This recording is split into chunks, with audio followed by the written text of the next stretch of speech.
Ever get the feeling you've been cheated?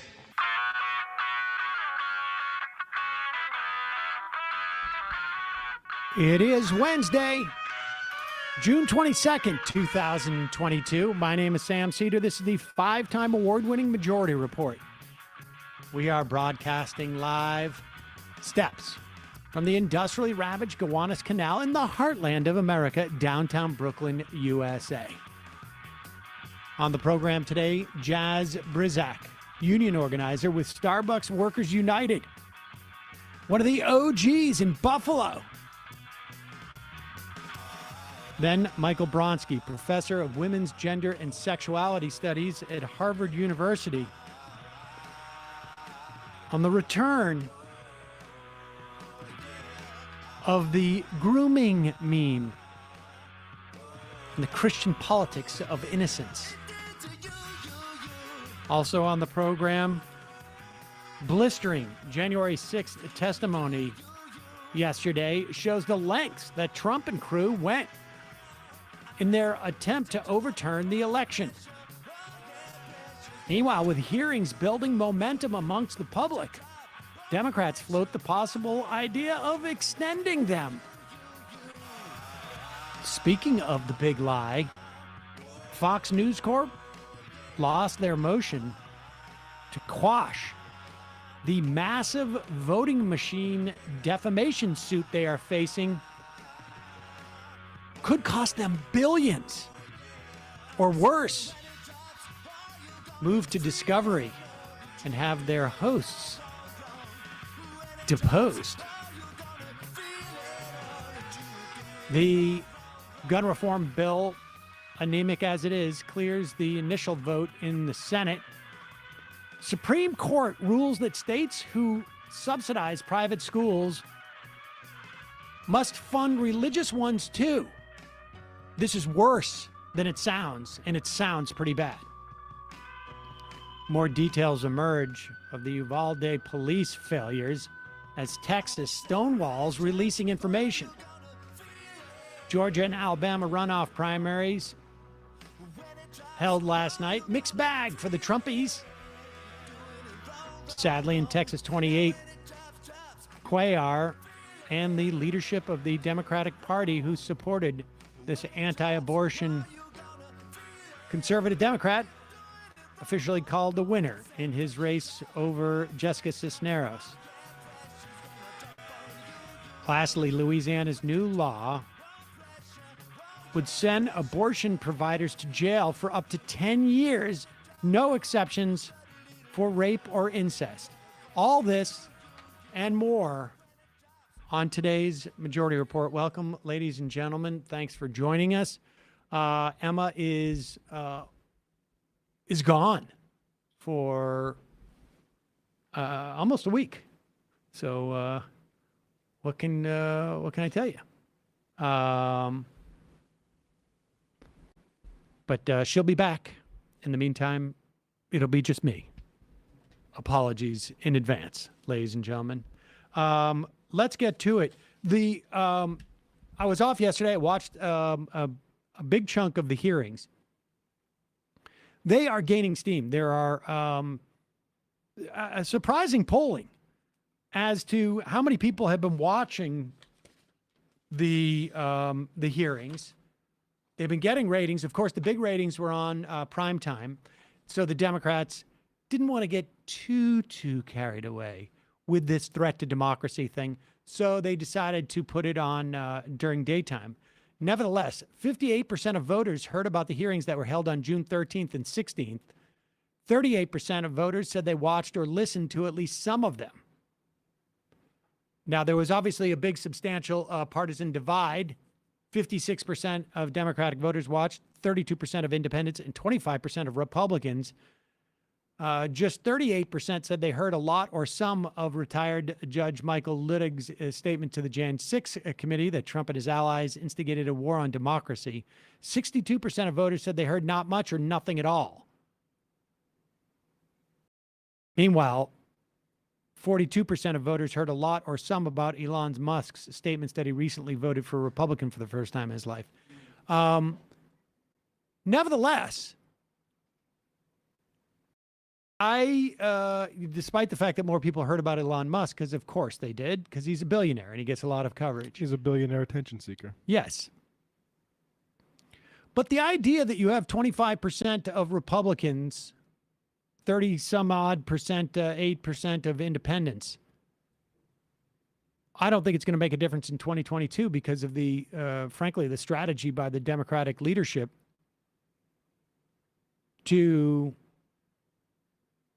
say that some good Republicans good, even though they're all on board with this stuff. Other Republicans bad. This never Trumper strategy is a huge mistake, in my opinion, by the Democrats. Nevertheless, the hearings, I think, are going to hurt Trump. And probably not so much within the Republican Party. He's still going to have the plurality of support within the Republican Party. But Raffensperger tested yesterday, this is the Secretary of State from Georgia, the reason why Donald Trump lost in 2020 was because there was 35,000 or so Republicans who voted down ticket and left the top of the ticket blank.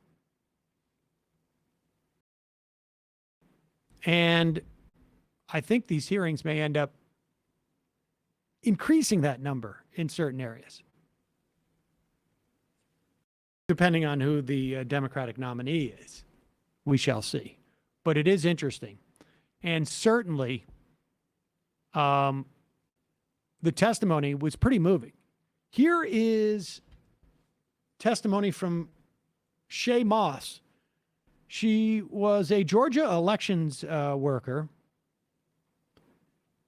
harassed by Rudy Giuliani, accused of rigging the election results in Georgia. She's just a woman whose mom had been an election worker. She was a poll worker, and it has shattered her life. I also happen to think, and there is a suit that's out there, there is a strong case for defamation here. She is not a public person, at least wasn't at the time that she was attacked by Giuliani and Trump. Here is parts of her testimony. Those horrible things, did they include threats? Yes, a lot of threats, wishing death upon me, telling me that, you know, I'll be in jail with my mother, and saying things like, be glad it's 2020 and not 1920. Were a lot of these threats and vile comments racist in nature? A lot of them were racist. A lot of them were just hateful. Is that all we have? Do we not have more? Okay. Nevertheless, she goes on to talk about how she has been unable to leave her house. She has unable to say her name publicly when she goes to a restaurant or uses her credit card. Her mother, same situation. She's gained 60 pounds since the election because of the enormous stress that she has been under. And in a very dramatic moment, she says, imagine that the President of the United States singles you out and makes you a villain. I mean, it really is a stunning thing to contemplate. The most powerful position in the world. And the guy plucks her out of obscurity so that he can create this narrative that the election was stolen in Georgia.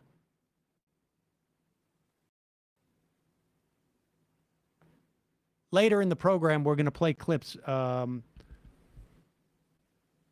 from the Arizona Speaker of the House, Rusty Bowers, an old white guy. I was disinclined to assume that I would be in any way sympathetic with this guy. And I certainly have my issues, but I think a very effective witness. And the interesting dynamic that's taking place with these hearings now is that because there are no Republicans on the committee, short of Lynn Cheney, no Republicans aligned with the leadership of the Republican House at the moment anyways, politically aligned, just not aligned in this instance. The Republicans have no idea what's coming. They can maybe see who's going to be called as witnesses, but they have no idea what all of the testimony has already been taken. You depose these people, you see what's in there, and then you approach they have no insight as to what is coming. They had no insight into Raffensperger testifying that there were 18 attempts to get him on the phone. 18. For this audio of Donald Trump. Play this audio. Now, everybody had heard this audio before, but the idea that there was 18 attempts to get Raffensperger on the phone, and they avoided it over and over again. Listen to this. Why wouldn't you want to find the right answer, Brad, instead of keep saying that the numbers are right? So look, can you get together tomorrow? And Brad, we just want the truth. It's simple. And now pause it for 1 second, okay? What's important about this is that when we first heard this, it just sounded like, typical Trump, just delusion. But there's so much pushback that Trump is getting from these various Republicans in Arizona, in Georgia, one or two other states, that he knows this is fake. He knows he's lying. He knows he's embarking on a project to get these people, and it extends to Ron Johnson, it extends to people in the House. This is a concerted effort to overturn an election. This is not Donald Trump delusion. This is Donald Trump. I got a plan. And so when you start to hear this audio with the other context, you start to realize just how nefarious this was. And of course, it was extremely close to happening. What did he ask for Comey? Like something smart loyalty? Yeah, I want honesty, but loyal honesty. Honest loyalty. Yes. And in this instance, it is quite clear what they're trying to do. There's a concerted effort here. And so when he's saying like, I don't want to hear that the vote tally is okay. Why would you tell me that when I want to hear votes? This is mob boss stuff here. It really is. This is just criminal enterprise, period, end of story. And that means that the Republicans in the House and the Republicans in the Senate who went along with this also knew they were involved in a criminal conspiracy. Play the audio. instead of keep saying that the numbers are right. So look, can you get together tomorrow? And Brad, we just want the truth. It's simple. And everyone's going to look very good if the truth comes out. It's okay. It takes a little while, but let the truth come out. And the real truth is I won by 400,000 votes, at least. So what are we going to do here, folks? I only need 11,000 votes. Fellas, I need 11,000 votes. Give me a break. There you go. Give me a break, guys. I need a break. I never got a break. So I think this is going to gain a little bit more momentum. I don't know what implications it'll have in the short term. But the Democrats are doing this, you know, fairly well relative to the way Democrats generally do things. They, of course, you know, entered into it with the classic Democratic, like, underconfidence. We're not going to push too hard. We'll do one prime time. We can't do more. It's been more impactful than I would have expected based on the way the Democrats were selling it. Of course. Word from our sponsor, and then we'll get to Jazz Brisack. You know what the fastest growing crime in America is, ladies and gentlemen, aside from election stealing by Republicans? This crime has been around for, well, I don't know, for longer than that, frankly, but it's been surging and affecting millions of Americans. I'm talking about identity theft. It happens to 1 in 20 Americans. Despite this, people have had their identity stolen, are shocked when it happens. Of course you are. You try and log into your email account one day, you see the password has changed just hours ago. Then you start getting notifications of activity from your bank, from your credit cards, from your crypto accounts. That's when you get feelings of panic. You get feelings of fear, anxiety. You get paranoid, shock, anger. And then you start feeling guilty, like I should have done something about it. I should have gone to aura.com/majority. Well, that's why I am excited that they are sponsoring this program. Aura is identity theft protection. It is fraud monitoring. It's a VPN. It's a password management system and antivirus software, all combined into one easy-to-use app. This gives you multiple layers of protection. Aura monitors the dark web for your emails, monitors it for your passwords and your social security numbers, and sends alerts fast right to your phone and your email. In fact, when you sign up and you put your email address in there, it'll tell you where your password and your email combination have been compromised. When it comes to fraud, every second matters. You connect your credit card and bank accounts, you get notified of any changes up to 4 times faster than Aura's competitors. Their VPN allows you to stay anonymous online by keeping your browsing history and personal information safe and encrypted. And their antivirus software will block malware and viruses before they infect your devices. You're protected basically 360. You can protect you and your family from America's fastest growing crime. Try Aura free for 2 weeks and see if any of you or your family's personal information has been compromised. Start your free trial today at aura.com/majority. Also, don't forget, folks, you can support this program, get the free of commercials by becoming a member at jointhemajority.report.com. And also, starting tomorrow, is it tomorrow? We got a special with Just Coffee. So hold your horses and get ready for tomorrow, ladies and gentlemen. All right, I want to welcome to the program Jazz. Oh, we got to take a quick break. And we'll be right back with Jazz Brisack.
We are back. Sam Seder on the Majority Report. I want to welcome to the program Jazz Brisack. She is a union organizer with Starbucks Workers United. Jazz, welcome to the program. Thank you so much for having me. So, Jazz, we were just talking before we got on air. I asked you where you were from, and you told me Texas and Mississippi. And so I was like, how did you end up in Buffalo? Not the least of which, like, it's a little colder up there. Gets a little snowier. And, Buffalo is not the first place you think of like where you want to go, I guess. But what was it that drew you to Buffalo? And this is a couple of years ago, like three or 4 years ago, right? I think my first time in Buffalo was about 3.5 years ago. I'm a big labor history nerd. I got to college in Mississippi and wanted to work with unions, and I got lucky enough to work on the United Auto Workers campaign at Nissan. And the organizer on that was Richard Bensinger. And after that, he was like, would you ever work on another union campaign again? Because, campaign life is a little wild. And I was like, any campaign you want me on, I'm there. So he was working with a union in upstate New York. And I started, traveling to help with other campaigns and ended up being part of the Spot Coffee campaign up here, which was really the reason that Starbucks ended up starting out here. I see. All right. So, and let's back up a little bit. In between your work in that Nissan campaign, I want to ask you a little bit about that too. What lessons you learned there? Because I remember with that one was very disappointing in many respects. But you went on to become a Rhodes Scholar as well, right? In between, right? Yes. It's really an amazing story, but let's focus on what happened at that Nissan plant, and then I want to work up into Starbucks. Just remind everybody what the situation was there with Nissan, and I mean, because like there was politicians who got involved in this. I mean, this became a very high profile fight. Exactly. So there's a lot of overlap actually between Nissan and Starbucks in some ways. At least in the beginning, a very different geographic area, very different size factory versus a tiny store, but there's a lot of overlap. Nissan, also said that they were a progressive company, also gave a lot of money to every kind of organization that they could find to donate to try to, whitewash their reputation. And their union busting law firm was Littler Mendelsohn. So, they would have captive audience meetings that would leave workers absolutely terrified. They would threaten, that if workers unionized, the plant was going to move to Mexico. They would try to scare people that, if they unionized, terrible things would happen. And that sounds very similar to what's been going on at Starbucks. I think what I really learned during the Nissan campaign was that companies have to pay a consequence if they treat workers the way that they do during these anti-union campaigns. And Nissan hasn't been made to pay the kind of consequence that would hold them accountable. But I'm hoping that Starbucks shows, what it actually takes to win the right to organize from a company so determined to deny it. Now the Nissan fight happened, was it in 2015? When was this? So it was a long campaign, but the vote was in August of 2017. 2017. Okay. And we had, I think, if I remember, and I can't remember now who the senator was at the time, but they weighed in on this, which is you don't hear senators usually weigh in on a vote like that. At least, I mean, now I think, Sanders and maybe even Warren are fairly actively getting involved in labor fights, and to be fair, I think even Pelosi visited the nurses up in Worcester, if I remember correctly. But this was a very high-profile national fight, and so you end up going to Buffalo because you want to continue to union organize. You're working for the union, and wow. So what did you do at that point? You decided, like, I'm going to go work at Starbucks because this is going to be a place like Starbucks is ripe for organizing?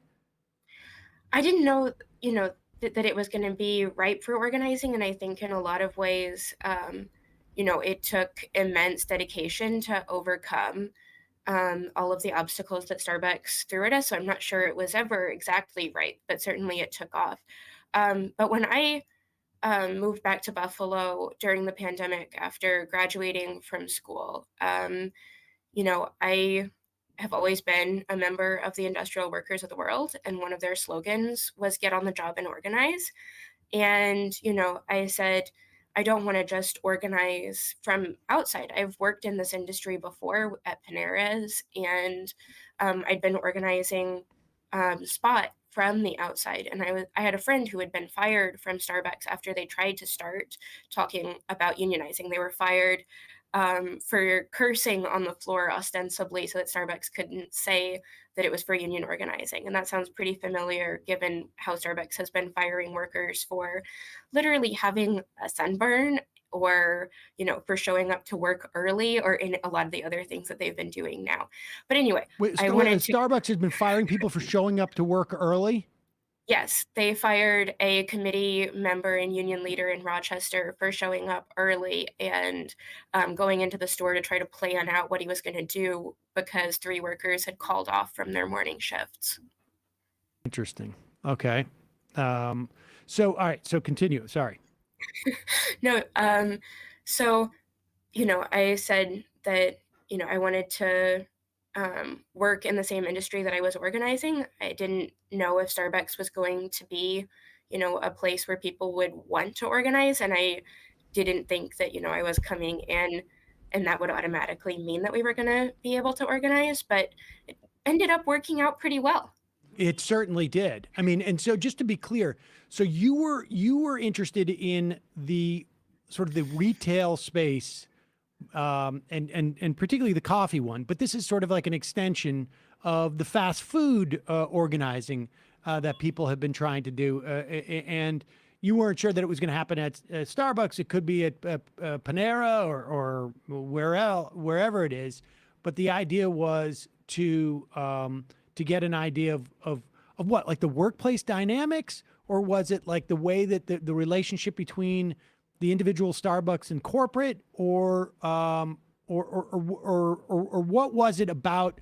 What did you expect to learn about the industry when you took that job? So, I mean, I think, I'd worked at Panera's before, and that had shown me a lot about, the need for a union in this industry and the powerlessness of, an individual worker trying to stand up to a boss versus a collective.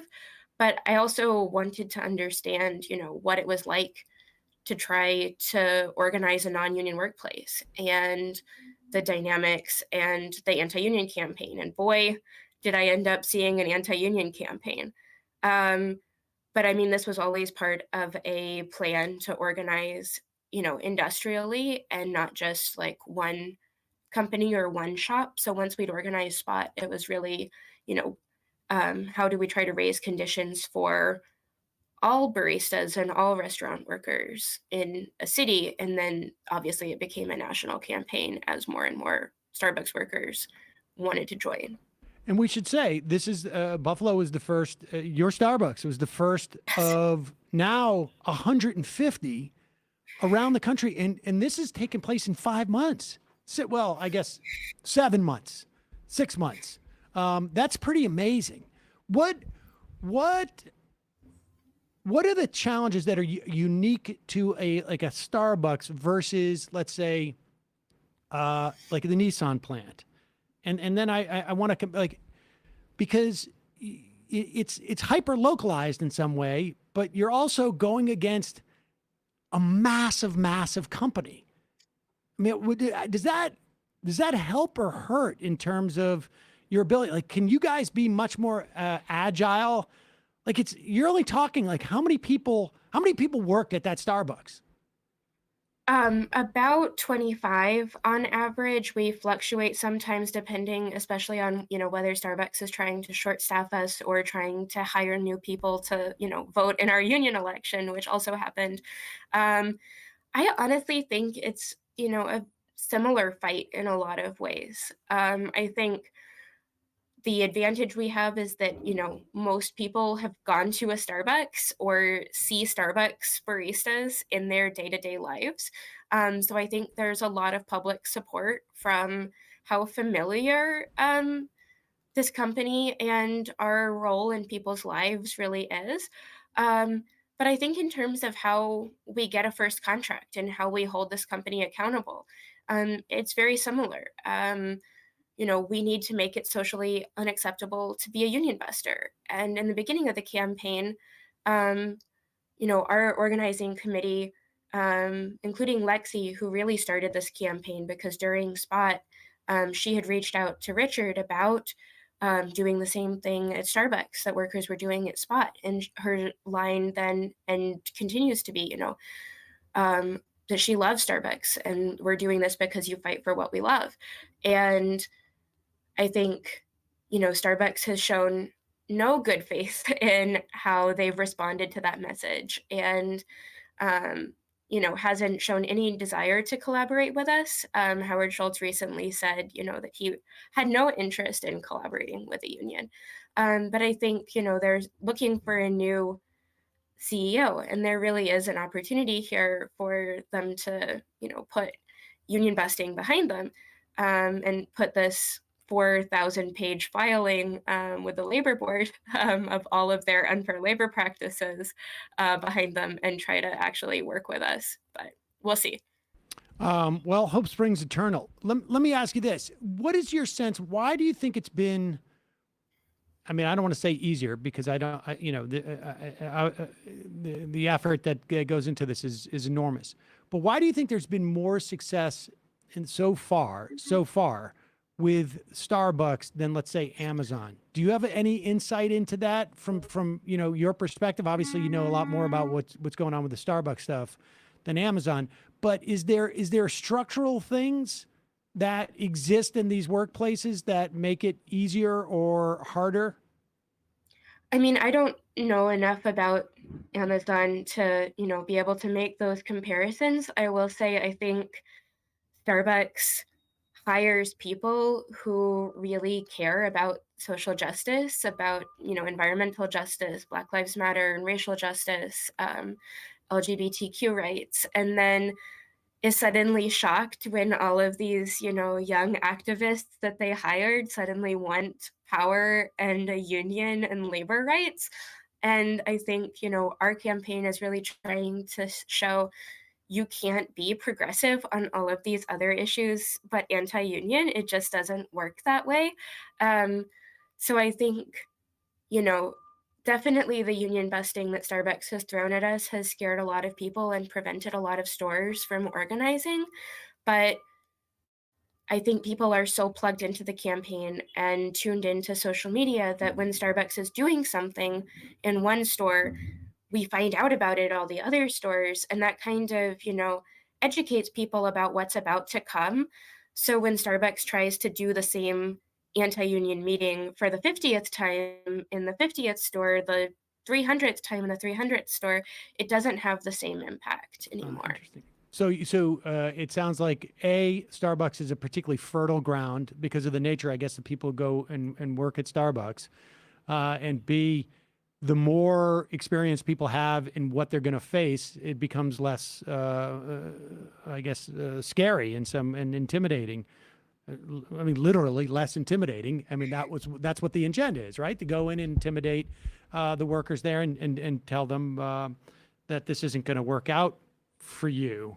So this is going to go on. Like, is there I imagine there's 10,000 Starbucks, and you want votes at 10,000 of these Starbucks. Let me ask you this. There was I read the piece in the Times about you, and it was set up in like a, why a Rhodes Scholar would be involved in this, essentially. And the writer, to his credit, sort of cops to the idea that when he grew up, and I grew up in the 70s and 80s in particular, there was no champions of unions that were national figures.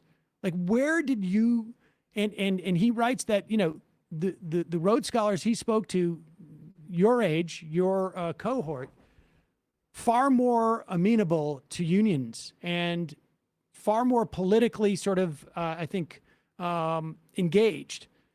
Well, is this, from your perspective, a generational fight, A? And B, like, how much impact does having a Bernie Sanders or Elizabeth Warren or having politicians go in and actually, even when Biden mentioned Amazon or Bessemer, I mean, how much of an impact does that have when you're growing up? Because it's hard for me, with having had the absence of that, to assess.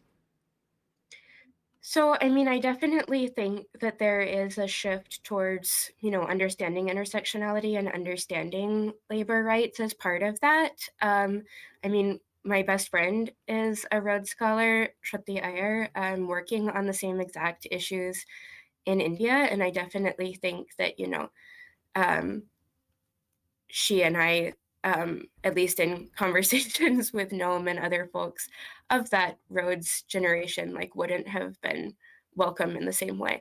Um, my organizing mentor, Richard Bensinger, is 71. And, he always says that we're part of Generation Union because it's not a strict like generation thing, but it's a group of people who believe that union rights matter. I mean, I think, I don't know that Starbucks Workers United would have been the campaign it was without the coverage of the RWDSU campaign of Amazon. So I definitely think that having the public awareness of unions and, I think politicians are most helpful to us when they're condemning union busting and really trying to, force companies to stop their war against workers. But I think all of the public awareness of unions only helps. Interesting. I mean, and how much has having a national labor relations board that is going to take those lists of Starbucks unfair labor practices and actually take it seriously? I think they've already, cited at least a half dozen, I think, Starbucks stores for that, right? There's been a lot of complaints being issued, and the NLRB is now starting to take Starbucks to court. I will say, and I understand that they're underfunded, but it's been 9 months since Rossann Williams, then the president of Starbucks North America, led her Buffalo SWAT team, as they called it internally, into town to start busting the union. And, months since people in Memphis and Buffalo were fired, and across the country, obviously. But those are the ones that are starting to be prosecuted.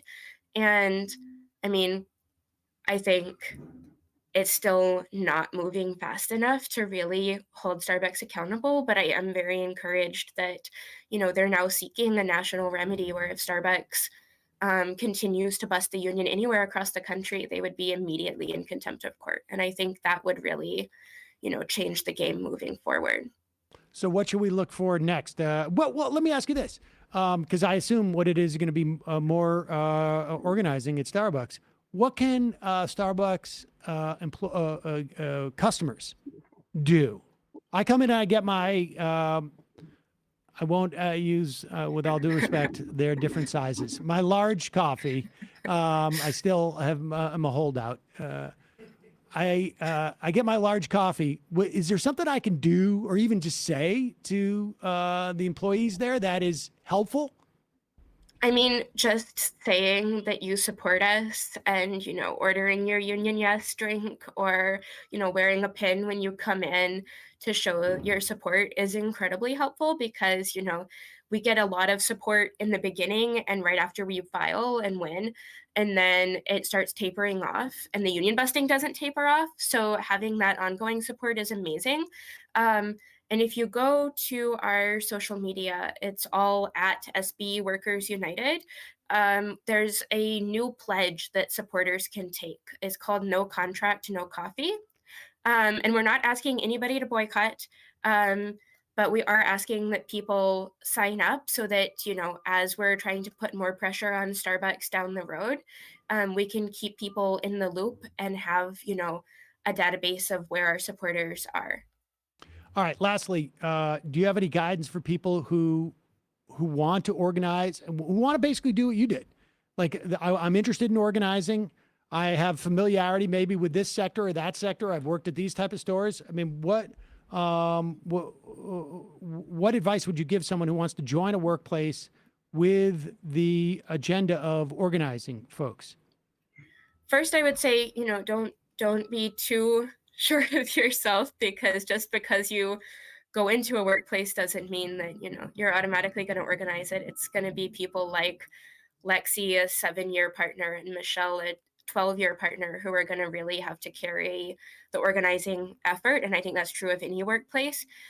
Second, finding a union like Gary Bonadonna Jr.'s leadership in Workers United Upstate New York, where, he was willing to take on a company this big is amazingly helpful. But also, it can be done. We said in the beginning of this campaign, we only had to win one Starbucks to prove that, we could have the right to organize and we could change what it means to work at Starbucks and to be a barista. And I think that was true. And now we've, won quite a bit more than the first one. But,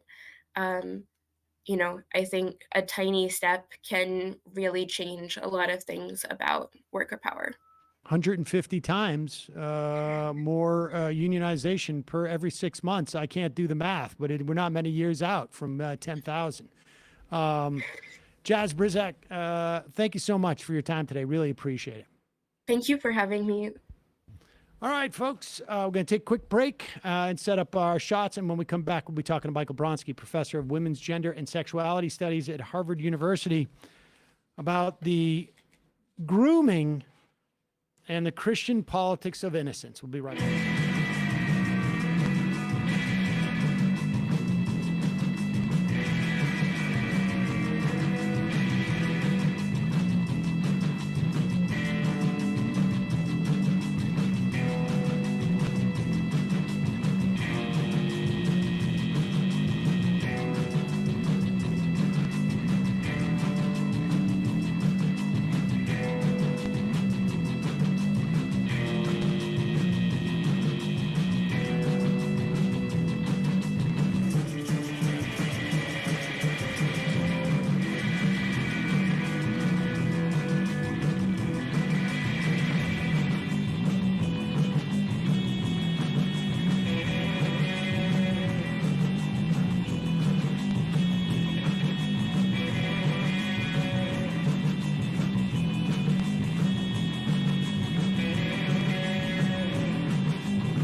We are back. Sam Seder on the Majority Report. It's a pleasure to welcome to the program Michael Bronski, professor of women's gender sexuality studies at Harvard University, who has written a piece in the Boston Review titled Grooming and the Christian Politics of Innocence. Professor Bronski, thanks so much for joining us. Obviously, there's a quality to this. In fact, you pointed out specifically of sort of just looping back around. It's been a pretty big loop. But let's start. You argue that this I guess the structure of these attacks have been around for about 100 years, maybe a little bit less. And let's start with that, like pre Anita Bryant, which Sure. was late 60s. And we'll get to that. And it's also important to note she was very much associated with Florida. But pre Anita Bryant, I guess we're going into the 40s now. Where do we see this sort of, I guess, rhetorical structure? Sure. Well, I think that we begin to see this notion of holding up children as a placeholder, right? As a placeholder for innocence that are under threat from any number of social forces, particularly homosexuality or LGBT people, I mean, we really begin to see it maybe even in the 20s and 30s with sexual psychopath laws. This certainly picks up in the post-war years in the 40s and the 50s, with the attacks on gay people from the federal government, from the states, right? And of course, after the war, children become this prized commodity of America, right? But where does this innocence? I mean, where does it come from? I mean, like, what is because it's, some kids are innocent, some kids are not, and like, what is it? What kind of work is this? Is the concept of child innocence doing for Christian conservatives, or I guess fundamentalists? Well, fundamentalists, I think, primarily, right? I mean, I think within Christianity, right, everybody who's born is born with original sin. So actually, no one's innocent. But children, as they move towards puberty and move towards adulthood, become less and less innocent. So I think what's happening, right, is that, and I think the larger context for this is that despite the Supreme Court ruling the other day giving religious schools federal, money from the state, that in fact, the religious right is, for all of its power, is actually dwindling. So they're in a very defensive position. And I think that what's happening is that it's always easy to say we're actually protecting the children.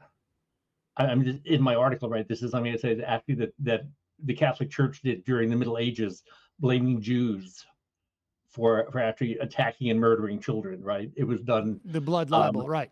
Yeah, the blood libel. It actually was done in Japan when the Jesuits first went there to like convert the Japanese. The Japanese accused them of being child molesters, right? So this is not a new notion, but I think that the Christian right, and it's first articulated the way people are articulating it now. And you're correct, with Anita Bryant in 1978, when she starts a campaign called Save the Children.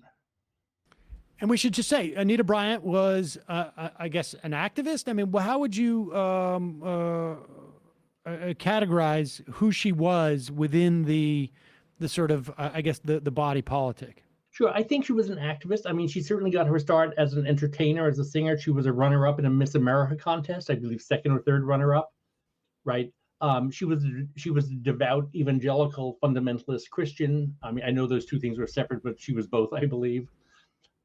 She really began to spearhead this notion of homosexuals taking over classrooms, right? Because Dade County, Florida, actually passed an anti-discrimination act that protected gay and lesbian teachers. But she quickly became involved. We should say, wait a second. I mean, because this was a big deal in 1977 to pass an anti-discrimination law. This was very uncommon. It was probably the third one in the country. And I mean, I remember Anita Bryant. I mean, I was a kid, but I remember and I didn't know who she was. I just knew she was like, it was all about oranges. I can't remember exactly what it was. Like they were selling orange juice for the citrus industry in Florida. And so she was that person, and then she used that platform, right? And because people have to remember, like, there's only 3 channels at the time, and so you have someone who's regularly on commercials. It was pretty rare to have, like, there was a handful of spokespeople. I mean, she was famous as an orange salesman, essentially, I guess, or saleswoman. Yeah.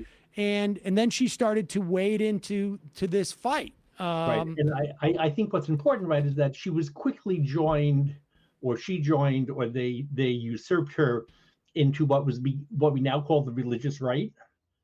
Right. So she began on her own, or with tenuous ties to people like Jerry Falwell, to Pat Robertson, who's still with us, doddering as he is on the TV, right, and some other evangelicals. And she really mobilized, or they used her to really mobilize national attention. Here's a picture of her. We're just going to throw up on the screen, and I mean, that is. She's very mom. it was total mom, and Total mom. and then all of a sudden you started hearing that she was doing bad, like mean things, and and it tainted orange juice for me for years. But she successfully, essentially, got Florida to reverse the anti-discrimination law that passed in Miami-Dade County. She did, yes, and even worse, I guess. She actually was the impetus for an initiative called Prop 106, I think, yeah, or the Briggs Initiative, which failed eventually after a year of lobbying, but which would have banned all gay and lesbian teachers from the state of California. And that's, I mean, it's interesting to me that they tried to do that in California, of all places. California. As opposed to like other, I guess, southern states. But Right. maybe on some level, like, you know, people have to understand in the 70s, there were obviously gay people everywhere, but they did not identify as gay. And so in Alabama, they may have been inclined to say no gay teachers, but if you had asked anybody in Alabama, do you have any gay teachers? They all would have been like, no. No. I've never met a gay person. I think a lot of people in Alabama would have Right. said. And also, not only was it the Briggs Initiative, but there at that point by 79, maybe 1980, there were 7 other states that had, or counties or districts that had passed anti-discrimination laws, and about half of them are overturned. So there is on the impetus coming out of Florida. And then by 1995, you had 16 states, you write, that had a that had a law that was colloquially referred to as no promo homo laws. Right. Tell us about those. Sure. And those laws, they began in the Midwest. I believe Colorado was the first one. And they essentially said that you could not mention homosexuality in the classroom in any way, shape, or form, right? Interestingly, at the same time in London, in the UK, there was a law passed called Section 28 that said the same thing. And so this is, and a lot of this was sort of the backlash to AIDS, essentially. To AIDS, right? So I think we have to see Anita Bryant as backlash to the beginnings of these from Stonewall of the gay liberation and gay rights movement.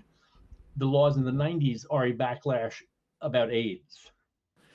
How much of this is, and then we'll move up to now, but how much of this like child innocence thing is, you know, and I've read a couple of pieces that theorize that part of this is also, and obviously the anti-gay sentiment is also, and you know, everything that is sort of tangential to that is a reaction to a perceived threat to the patriarchy, to the role of man and woman in the family, and that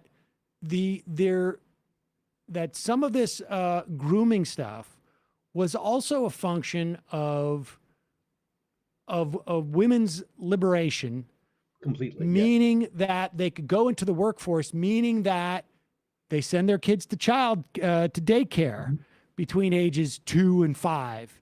And we saw in the 80s, around that same time, where we see this backlash to the anti-gay sentiment sort of coming out of the AIDS crisis, we also see a lot of these sort of like stories about daycare centers being full of Satanists and attacking children.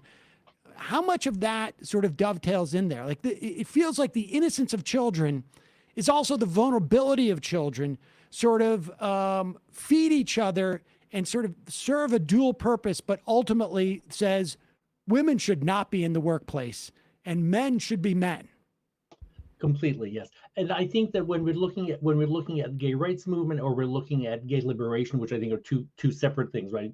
The gay liberation movement is more radically changing society. Gay rights is reformist. right? But they both, the resistance to them are both resistances to forms of feminism, right? So when we're looking at the daycare panic satanic ritual plethora, and it really goes on for over nearly a decade, right? And all the famous cases, the McMartin in California, Fells Acres in Massachusetts, have all been discounted completely, right? But they are clearly a reaction to women being in the workplace, to women having more freedom, right? And I think, I mean, what you were gesturing to before, I think, is really at the core of it, right? It really is I want to say paranoid, but it's not completely paranoid because it's based in some sort of reality, right? That if you take the evangelical Christian notion that the man is in charge of the household and the man is the head of his wife and children and of the family, feminism erodes that, gay and lesbian liberation erodes that, transgender identity erodes that, non-binary identity erodes that. So it really is a sort of complete panic response to all of this, right? I mean, I think part of the don't say gay laws, I don't want to jump ahead too much, but it's really based on a complete panic response that if you don't say gay, then gay doesn't exist, right? So it really is an attempt to sort of obliterate the very mention of gay. And to make sure that it's not normalized, that they want to eradicate its existence, essentially. Completely, yes. I mean, on the other hand, right, it's too late. I mean, we've actually had 50 years since Stonewall. We have to have drag queens on the TV. We have drag queen story hours. We have, I was looking at the TV the other night. I think I saw 8 same-sex couples on different commercials within 45 minutes. Well, I mean, let me just push back on that notion to a certain extent. I mean, I don't think we're going back to 1955, but the apparatus, I think we are very, very close to to making, I mean, we have laws now, and the Supreme Court just recently, I guess, within, as far as recently goes, found that discrimination in the workplace based upon sexuality was illegal. Unclear in terms of housing, unclear as to like how broad what fits into that category. But this court is going to be, the court makeup that we're looking at now is going to be around for 30, 40 years. It's not inconceivable that they may revisit this case in the same way that they're going to revisit Roe v. Wade in the next week. Right. And so we should be clear that culturally people have moved on, but there is still that white knuckle grip that that these fundamentalists are still sort of like now have on the apparatus in terms of like statutory type of situations. Completely, yes. And I think one mistake people on the left and on the right often make is that they fail to realize that culture and politics run on very different tracks. Right. I mean, a clear example that's not LGBT, right, but that during the height of Jim Crow laws in the 1950s, a large part of American population loved Black music. Right. Right. Well, I mean, but does that necessarily mean that culture is, I mean, I've heard many people articulate, even, Breitbart, before he died, his famous or his favorite saying was that politics are downstream from culture. Right. But sometimes culture and politics, it's not necessarily working that way, right? I mean, or maybe it is downstream, but that doesn't mean that it could be downstream, but the water could be flowing in the wrong direction for a period of time. It does, and it also doesn't mean that the politics are not deadly serious and people get hurt. Let's talk about this resurgence. There has been an attempt, it seems to me, to sort of sidestep the issue of gay people. Although in the context of Florida, we can see But I think that the backlash to that, I think, was why there was almost a strategic retreat by the conservatives. I mean, and this has become this has become like a totem, like a signifier, in the same way that guns and at one time even I feel like deficit reduction was at one point, Sure. to transphobia. And not just in terms of like transgender people, there's a conflation now with like transvestites and transgender people and cross-dressing, because of the political, like, have they found their sort of like Alamo on some level with this, or what? Like, where does it go strategically for them? Right. Well, I think what was so startling to me about the Don't Say Gay laws in Florida, right, because in the past 5 years, there were some people complaining about homosexuals doing this or doing that, or when the Supreme Court essentially okayed same-sex marriage, that debate seemed to have ended, and all of the attacks began to go towards transgender people, right? And which made perfect sense, because transgender people were, although part of an LGBT community, were clearly, in the minds of most Americans, the more extreme manifestation of some form of sexual or gender deviance, using the word deviance in quotes. And also just more marginally in terms of like political power and in terms of presence in society.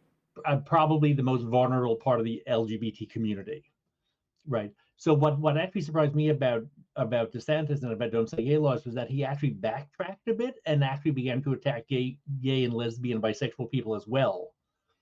And amazingly attacking one of the first times that I can think of that actually a Republican began to attack business interests in his own state by attacking Disney. Is that because there is still, I mean, people forget this about Florida, at least people who are outside of Florida, that there's Florida and then there's Florida. And, the Florida that you visit for the most part, or at least, that we're used to in the Northeast, going down to Southern Florida and the East Coast, or, the coastal Florida. But there's also, I mean, there's a long tradition. We talked about Anita Bryant in that state of gay bigotry. And there's no reason really why it would be, time helps a little bit, but it's a far more ripe area, I think, than people presume. I think that's true, and that's clearly population shifts. I mean, right? In fact, the law that Anita Bryant was against was in Dade County, right in Miami, right, because that was actually liberal, whereas the rest of the state, or most of the rest of the state, was actually conservative. So she actually had a basis in the state to actually attack the liberals that were in Miami. Clearly with Rick DeSantis, we're seeing somebody who's actually platforming himself for a presidential run, and using the basis in both sense of the word, right? Issues that he thinks can, whether it be vaccines or whether it can be anti-gay, gay and lesbian rhetoric, to consolidate a sort of base against Trump.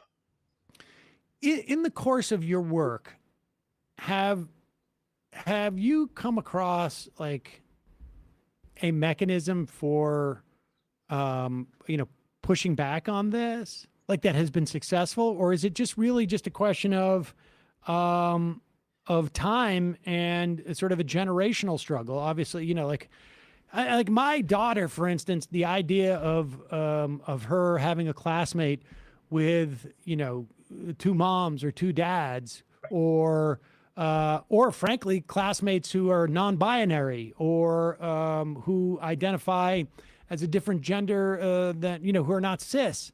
That stuff is like, I don't know. I feel like when I was in school, if somebody came from Michigan and moved to they would be more foreign, than my daughter. Like, it even doesn't even register. It's just completely normal. The idea that somebody would have an issue with it is bizarre to her. Is that basically what we've got to wait for? I think so. I mean, I think two things are going on here, right? You began your question with what sort of political action can you take, right? And I think that after Stonewall, right, we actually saw the political action. If there was a mandate for the gay liberation movement, it was to come out, which Right. has in 50 years has been hugely successful, except in Hollywood. But hugely, if you watch the Tonys this year, everybody was black and queer. Right. Which given it was Broadway, not surprising, but amazing to see it. Yeah, and that's something I feel like that has happened in the past 25 years. I mean, yes. People don't understand, I think, a younger generation, how dramatic that and dramatically successful that has been. And I guess it makes sense on some level that it wouldn't be a trickle. Once you would hit a critical mass, there was like a cultural protection that was afforded to you on some level. And there was an avalanche or a deluge of people coming out, right? But we can't, but that deluge has happened. Like, you know, and if anything, we're getting laws now where people are going back into the closet. I would imagine there are many places in this country where it is harder today to express yourself as an LGBTQ person than it was, let's say, 5 years ago. I think that's right. I mean, I think that the other part of your question, which we have to factor into the first part as well, right, is that it does take generational change, right? I mean, if we look at suffrage, women and some men began to lobby for suffrage in 1845, and we don't get it till 1920. So literally 3 whole generations of people have to die before women can get the vote, right? I mean, if we're looking at Don't Say Gay laws, don't forget that next year will be the 100th anniversary of the Scopes trial, right? Which is the monkey trial, and we still have schools not teaching evolution without teaching creationism, right? So that I think that there will be generational change. I think we have to look at that change in the context of the activism that has to happen. Right, and we should say too that when we talk about generational change, people are around longer. They are, yes. Frankly. And so, what used to take 2 or 3 generations now, 60, it may take a little longer in some instances. It may take longer, right? Because in the 40s, I believe the average age of Americans was 65, and now it's in the high 70s. There's some truth to that. It depends on what cohort you are in terms of income. But, I'm doing an aggregate number, yes. Right, and let's be clear too. The a lot of those people who are out there, at least from a rhetorical standpoint, have the kind of jobs that allow them to stick around longer. Yeah. Sadly. Yeah. I think the other thing we have to factor in, right, is that there because back in the 70s we said gay people are everywhere. And now we have to admit that they're actually in Trump campaigns and they're actually working for Trump and they're actually, the commonly used phrase within the community is that they're homocons. Well, it's an interesting development to see the Texas kick out essentially the log cabin Republicans. Yes. And so we'll see where that goes. Well, Michael Bronski, Professor of Women's Gender and Sexuality Studies at Harvard University. Thanks so much for your time today. Really appreciate it. Thank you, Sam. Nice being here. All right, folks. We are still having some problems with the IMs, if I am not mistaken. We are working on it. And so we will take phone calls. I don't know if our phone calls are going to work either. Well, they should. That was fine. Calls did work yesterday? Okay, so hopefully calls. Well, there you go with that. Yeah, so calls are working, so we will take your phone calls, 646-257-3920. We'll put on take off the voicemail in just a moment. Just a reminder, it is your support that makes this show possible. You can become a member at jointhemajorityreport.com. We rely on our members, ladies and gentlemen, for vast amount of our revenue. YouTube ebbs and flows. We've talked about the advertising changes that happened on the podcast side that really had nothing to do with us. Podcasts have now gone to a dynamic advertising thing. I don't want advertisements like that on the show because I want to. I mean, I don't think this makes me a control freak. Is that the thing where they put ads in sort of? So we would just do like a break every day at 15 minutes or whatever it is, put in like a beep, and they would insert the ads. And what happened with, we have a big ad broker that we've been selling ads with for years. They went to dynamic advertising. I told them I wasn't interested in it. They said, okay, we'll just continue to sell as we did. But they never told any of their salespeople that. So we only had advertisers who had been with us for years. And it took us about 6 to 8 months to realize what was going on. And so we're still playing catch up. But I'm not going to go to dynamic advertising because I don't want. It's weird. It takes you out of it. It's more jarring than typical advertisements. It's I don't like it from a show perspective, like as an experiential thing, but B, I don't want to have to like look back on every show every 2 weeks and see what they're inserting in there because they're selling, whatever it is. E-Trade, or I mean, I have no problem with E-Trade per se, but I don't want financials or Raytheon, or frankly, become an Uber driver, or here's crypto shit. I just don't want that. This way, the process that we have now, every product that we advertise, there may be one or two, I can't think of them, but it's conceivable there's one or two that I don't use.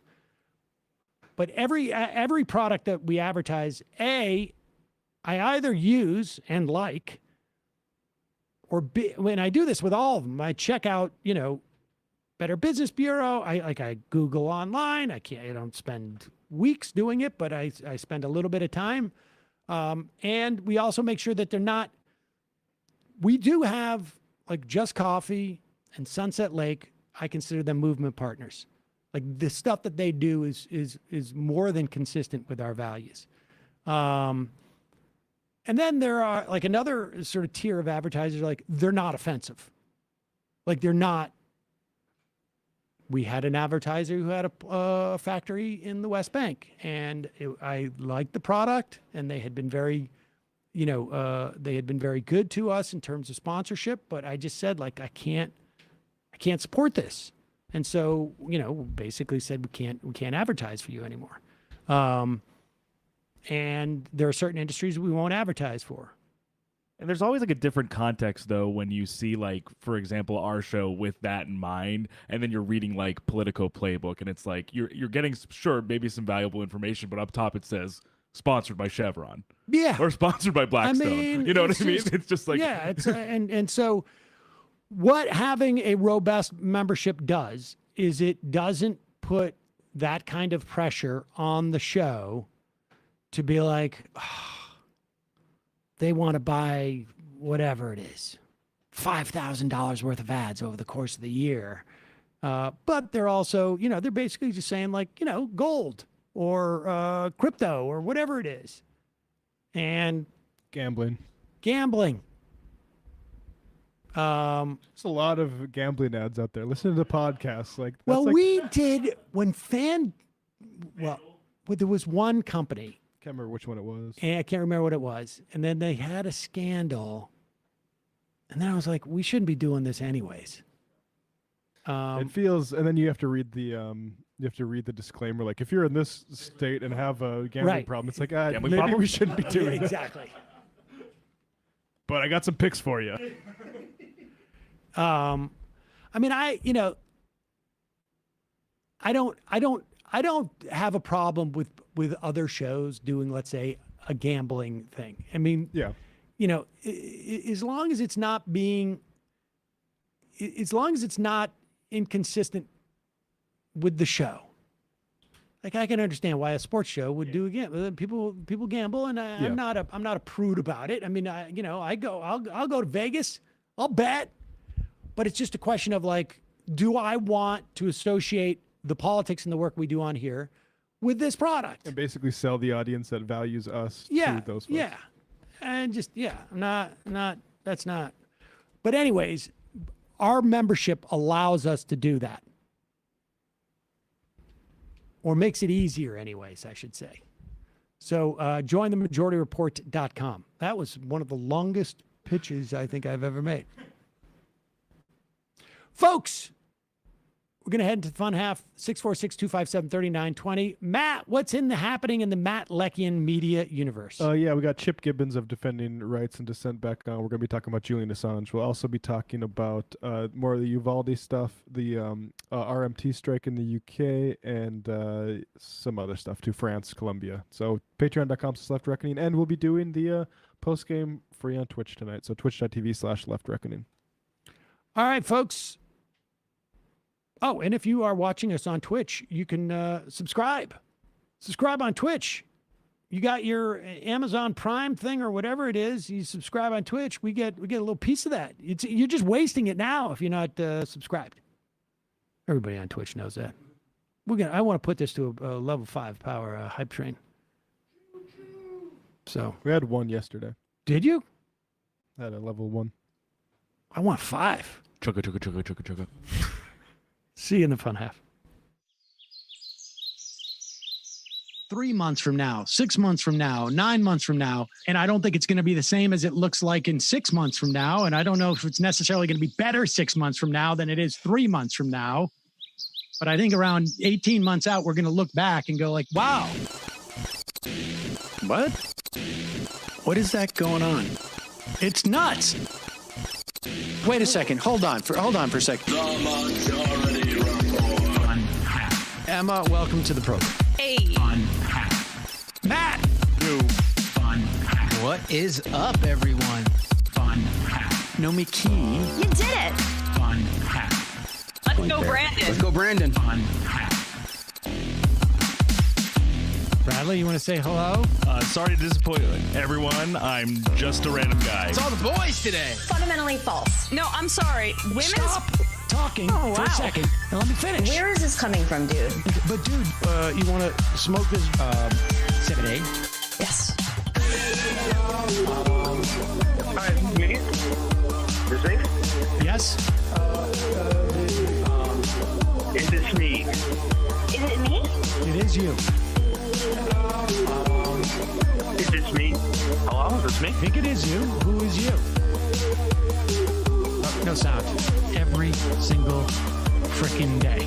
What's on your mind? Sports. We can discuss free markets and we can discuss capitalism. I'm gonna go throw up. Libertarians. They're so stupid, though. Common sense says, of course. Gobbledygook. We fucking nailed him. So what's 79 plus 21? Challenge Matt. I'm positively quivering. I believe 96, I want to say. 857-210-501. 1/2. 3/8. 9/11, for instance. $3,400, $1,900. 6, 5, 4, $3 trillion sold. It's a zero-sum game. Actually, you're making me think less of it. But let me say this.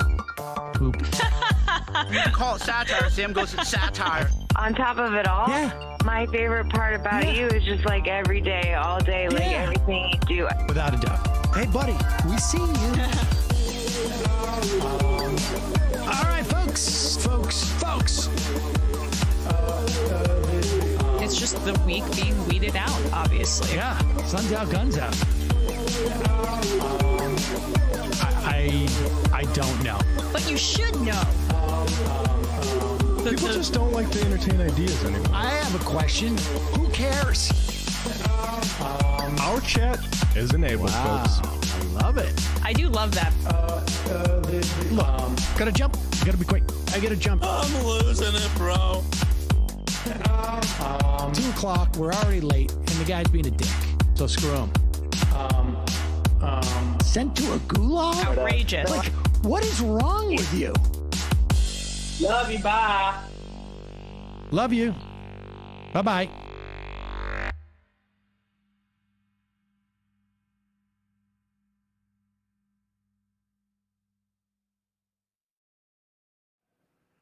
We are back, ladies and gentlemen. It is the fun half. IMs are down therefore, we will take your phone calls. But first, still talking January 6th committee. And again, I get bummed out when I see Adam Schiff. I don't know what to tell you. I do. I just do. But, and I also am skeptical about needing Republicans to present arguments for Democrats as if Democrats are children, and they when they get daddy to come in and make the argument, it somehow validates it. However, with that said,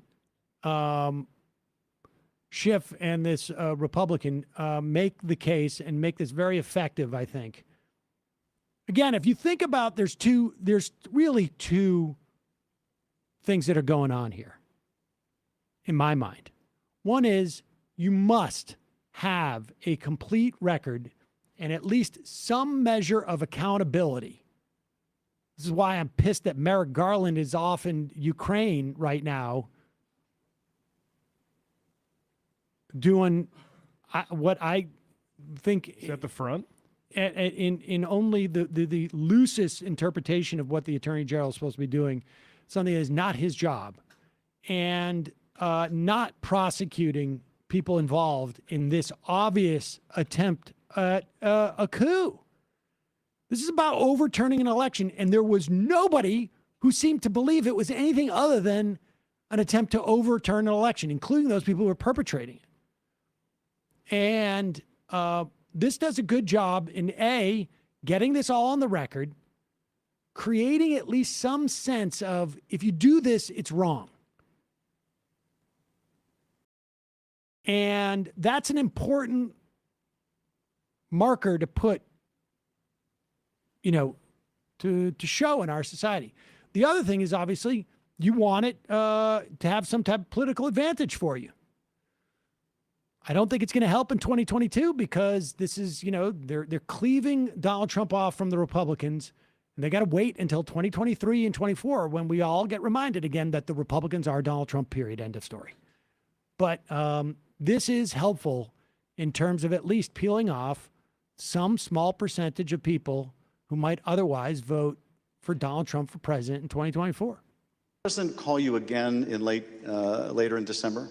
Oh, pause it. I'm sorry. This is the Speaker of the House of Arizona, who Donald Trump called repeatedly, and his people called repeatedly to get him to send the real electors. Wink, wink. The ones. The good ones. And to be clear, he is this guy is a dyed-in-the-wool Trump supporter. He's an arch conservative guy. This guy, he's not some full on, always, yeah, or 99.9% Trumper. Right. This guy. Did the president call you again in later in December? He did, sir. And did you tell the president in that second call that you supported him, that you voted for him, but that you were not going to do anything illegal for him? I did, sir. Nevertheless, his lawyer, John Eastman, called you some days later on June 4th, 2021. And he did have a very specific ask that would have required you to do just what you had already told the president you wouldn't do, something that would violate your oath. Is that correct? That's correct. It wasn't just me. I had my counsel and others on the call. And what did Dr. Eastman want you to do? That we would, in fact, take a vote to overthrow, or I shouldn't say overthrow, that we would decertify the electors, and that because we had plenary authority to do so. And he cited Article 2, Section 1, I think it's Clause 2, and said that, in his opinion, that gave us the authority. If there was, I don't recall him saying sufficient evidence, but there was some call or some strong reason to do so, or justification to do so, that we could do that. And that he was asking that his suggestion was that we would do it. And I said, again, I took an oath. For me to take that to do what you do would be counter to my oath. I don't recall if it was in that conversation clearly that we talked more about the oath, but I said, what would you have me do? And he said, just do it and let the court sort it out. And I said, you're asking me to do something that's never been done in history, the history of the United States, and I'm going to put my state through that without sufficient proof? I mean, at one point, this guy starts breaking up. He starts like literally tearing up a little bit over this because he was so surprised. And, you know, I've got to check myself to not sit there and say, what the F were you surprised about, dude? How could you be surprised? What? But nevertheless, it was powerful testimony, and it you know, if the Democratic Party, if the center left had half a brain, some billionaire, who are the guys like throwing around, you know, they all disappeared, but who's that dude who wanted to run for California Senate, and Tom Steyer? Oh, Steyer, yes. Yeah, I mean, I don't know what happened to Steyer. Wasn't he the one who wanted like the 25th Amendment? Was he pushing something that was? I think that was like most of what the ads were about. Or literally just like impeach Trump, impeach Trump, impeach Trump. Like, well, dude, if he was serious and wasn't just trying to set himself up for a run or hurt Bernie Sanders somehow, yeah, if he wasn't just trying to run interference or whatever it is he was trying to do, he would be clipping this stuff and doing like a $5 million ad buy. This is what the Republicans would be doing. Make no mistake about it. If that was like, if it was somehow reversed in some fashion, whatever like 4 or 5, 6 swing states had been isolated would be blanketed with ads as of this morning. $10 million, $5 million, $20 million ad buys, just playing this guy. From the committee to, you know, maintain American democracy. They would be playing that ad over and over again. And they would be doing it now so that when there's like 4 more hearings, because now we have Democrats saying, well, our plan was to have 7 hearings. We've done 4 or 5, I guess, at this point. But now we're thinking we got more information. We need to do maybe 10. They're not sure yet. And so if there was any type of like inclination to do politics, they would take this stuff and pound it over and over again. Just get one line. He asked me to do something illegal. I couldn't do it.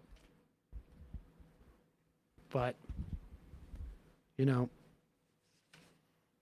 that's the way it goes, I guess. I don't know what to say. It's so frustrating. Yeah, and like the way that, I mean, not that this guy's just a normal person. Like you said, he was a political actor. Like, he was Speaker of the House. Speaker of the House in Arizona. I mean, but it is just how little that like Trump and Giuliani and any Republicans that are going along with this care about like the lower people in like even their organizational chart. They don't care about them all. They're just people that should be intimidated already. And if they aren't intimidated, like what's the problem here? At one point, this guy says, like, you know, I believe the Constitution is divinely inspired, I think he said. And like he literally was like, he thinks it's like a tool of God. No, that's where you went wrong, buddy. No. No, it's mine. Okay, and so, I mean, so am I. When I hear someone say that, I am terrified. I am terrified. And I think that's somebody who should not be in politics. But that is somebody in politics. In fact, there's a lot of those guys out there. So the next best thing to do, maybe the best thing to do, is to get over myself and then use that person. You know, you got to be careful because, I mean, now, we had some falling outs with people just do. Like, they're platforming and making prominent never Trumpers. And now, like, that is, they're everywhere.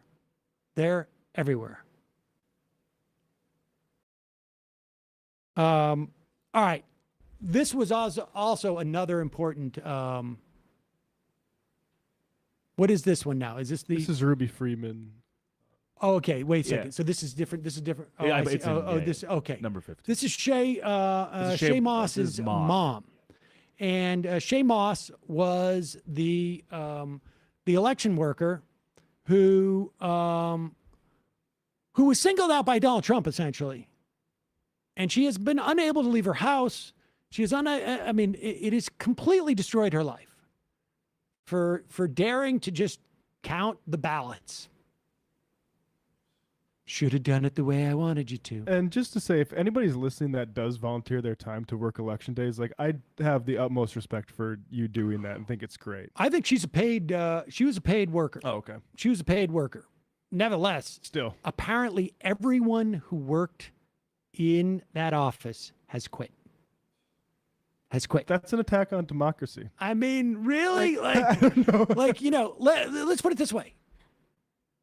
Let's say they attacked Social Security, and they have been doing this. They cut back, and they're obviously cut back on election workers and this and that. But they literally said, if you're working at Social Security, you're out. You're basically sending gay juice to people, and therefore you should be hunted down. I think people would be really more upset. I mean, certainly around these parts, but this is just someone who's going to, like, facilitate voting. Sorry, I think we all are for what you've gone through, and tragically, you're not alone. Other election workers around the country have also been the subject of lies and threats. No election worker should be subject to such heinous treatment just for doing their job. With your permission, I would like to give your mother the last word. Yes. This is from testimony that her mother. Just going to had play the given. tape. There is nowhere I feel safe. Nowhere. Do you know how it feels to have the President of the United States to target you? The President of the United States is supposed to represent every American,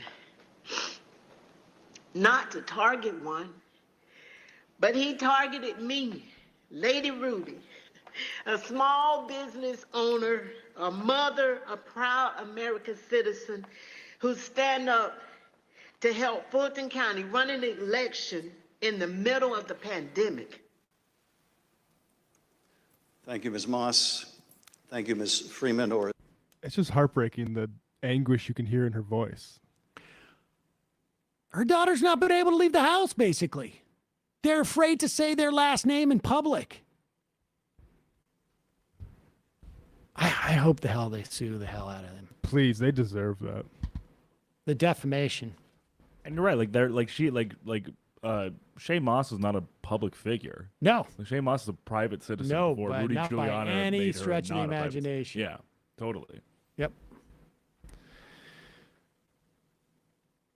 The other big thing that came out, and I think they're going to go harder at this yesterday, and we should also say there's reports that Ivanka Trump may have lied as to what position she was taking. She may have lied to the committee, but we'll get to that later. But this is, the plan basically was, we're going to send fake electors. We got to get in these different states, Pennsylvania, I think it was, in Michigan, in Arizona. We got to get the state houses to say that the electors are not real and send their own. And then if we can't get the state houses to do it, we'll just make up some electors. This is like sovereign state stuff, you know, where the people come in and tell Governor LePage from Maine, hey, you're allowed to assassinate the Speaker of the House if they vote against you on something, you know, that type of stuff. I mean, it's that bat crap crazy. But with Michigan, they actually made up their own like documents.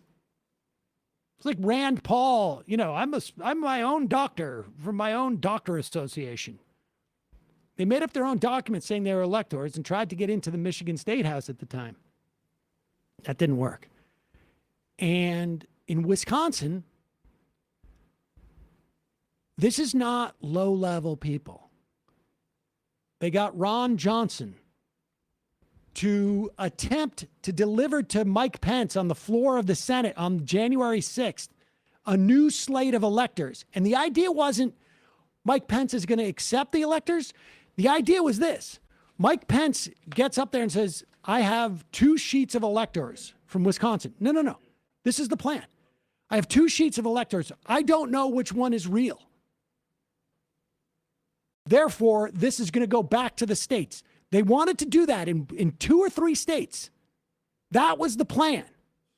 Not to have the fake electors ascend in that moment, but to say, like, it's confusion. There's confusion. We need to go back to the states in this. And Pence wanted to do it. Pence wanted to do it. So much so that you'll hear, I think here, that his lawyers intercepted the handoff from Johnson's people to Pence. Listen to this. Documents produced to the Select Committee show that the Trump campaign took steps to ensure that the physical copies of the fake electors' electoral votes from 2 states were delivered to Washington for January 6th. Text messages exchanged between Republican Party officials in Wisconsin show that on These freaking Trump idiots want someone to fly original elector papers to the Senate president. They're going to call one of us to tell us just what the hell is going on. They talked to Jordan. I told Jordan to them that. Okay, this is a text message from who is Jefferson, is somebody involved in Wisconsin who knows that some freaking Trump idiots are going to fly original electoral papers to the Senate president. That is Mike Pence. Yeah, he's the executive director of the Wisconsin Republican Party, Mark Jefferson. So Jefferson sees that this is happening, but how are they going to get the original electoral papers to Mike Pence? the fake electors' electoral votes from 2 states were delivered to Washington for January 6th. Text messages exchanged between Republican Party officials in Wisconsin show that on January 4th, the Trump campaign asked for someone to fly their fake electors' documents to Washington. A staffer for Wisconsin Senator Ron Johnson texted a staffer for Vice President Pence just minutes before the beginning of the joint session. This staffer stated that Senator Johnson wished to hand... Pause it. So Chris Hodgson, he's the staffer from... Hodgson's the Pencer. Hodgson's the Pence staffer, okay. And Sean Riley is the Johnson's chief of staff. Hodgson says, "What's up?" Because apparently Sean Riley had either called him or said something. And Sean Riley says, Johnson needs to hand something to the VPOTUS, that's the vice president. Please advise. Johnson needs to hand something. This is important. The chief of staff is saying Johnson needs to hand it. Not, I'm going to give you something. Not, we're doing this between staffer and staffer. The principals need to hand something. Hodgson says, what is it? Sean Riley says, alternate slate of electors for Michigan and Wisconsin because the archivist didn't receive them. And Hodgson's response is, do not give that to him.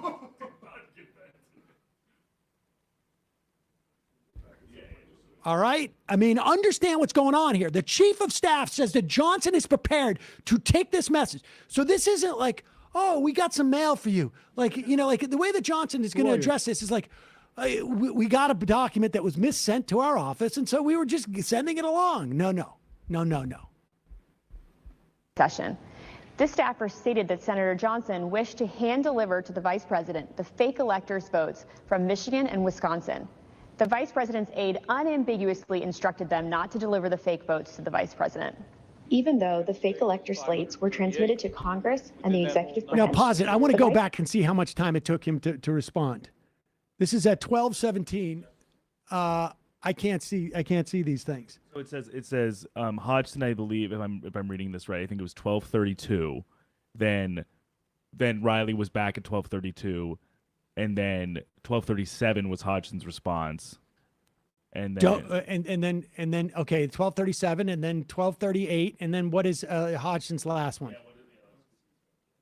The vice president's aide unambiguously instructed. It was pretty immediate. It was within 5 minutes, basically. Understand what's going on here. A, they don't want Pence to have that document in his hand. They don't want Pence to have it. Pence's advisors are running interference here. Because they could also go to Pence and just say, if Ron Johnson hands you something, drop it. Drop it on the floor. Drop it in the trash can. Don't open it. They're worried about Pence. Remember, this is the same day. What day is this? January? This is literally like this minutes is minutes before the vote So count, this is 24 hours after they have spent hours in Pence's office with Eastman, with Pence's lawyers saying, Eastman's got nothing, see? Well, let's have him talk for 3 or 4 more hours to see if he can convince me that I'm going to be okay. I mean, understand, Pence wanted to do this. He just couldn't figure out how.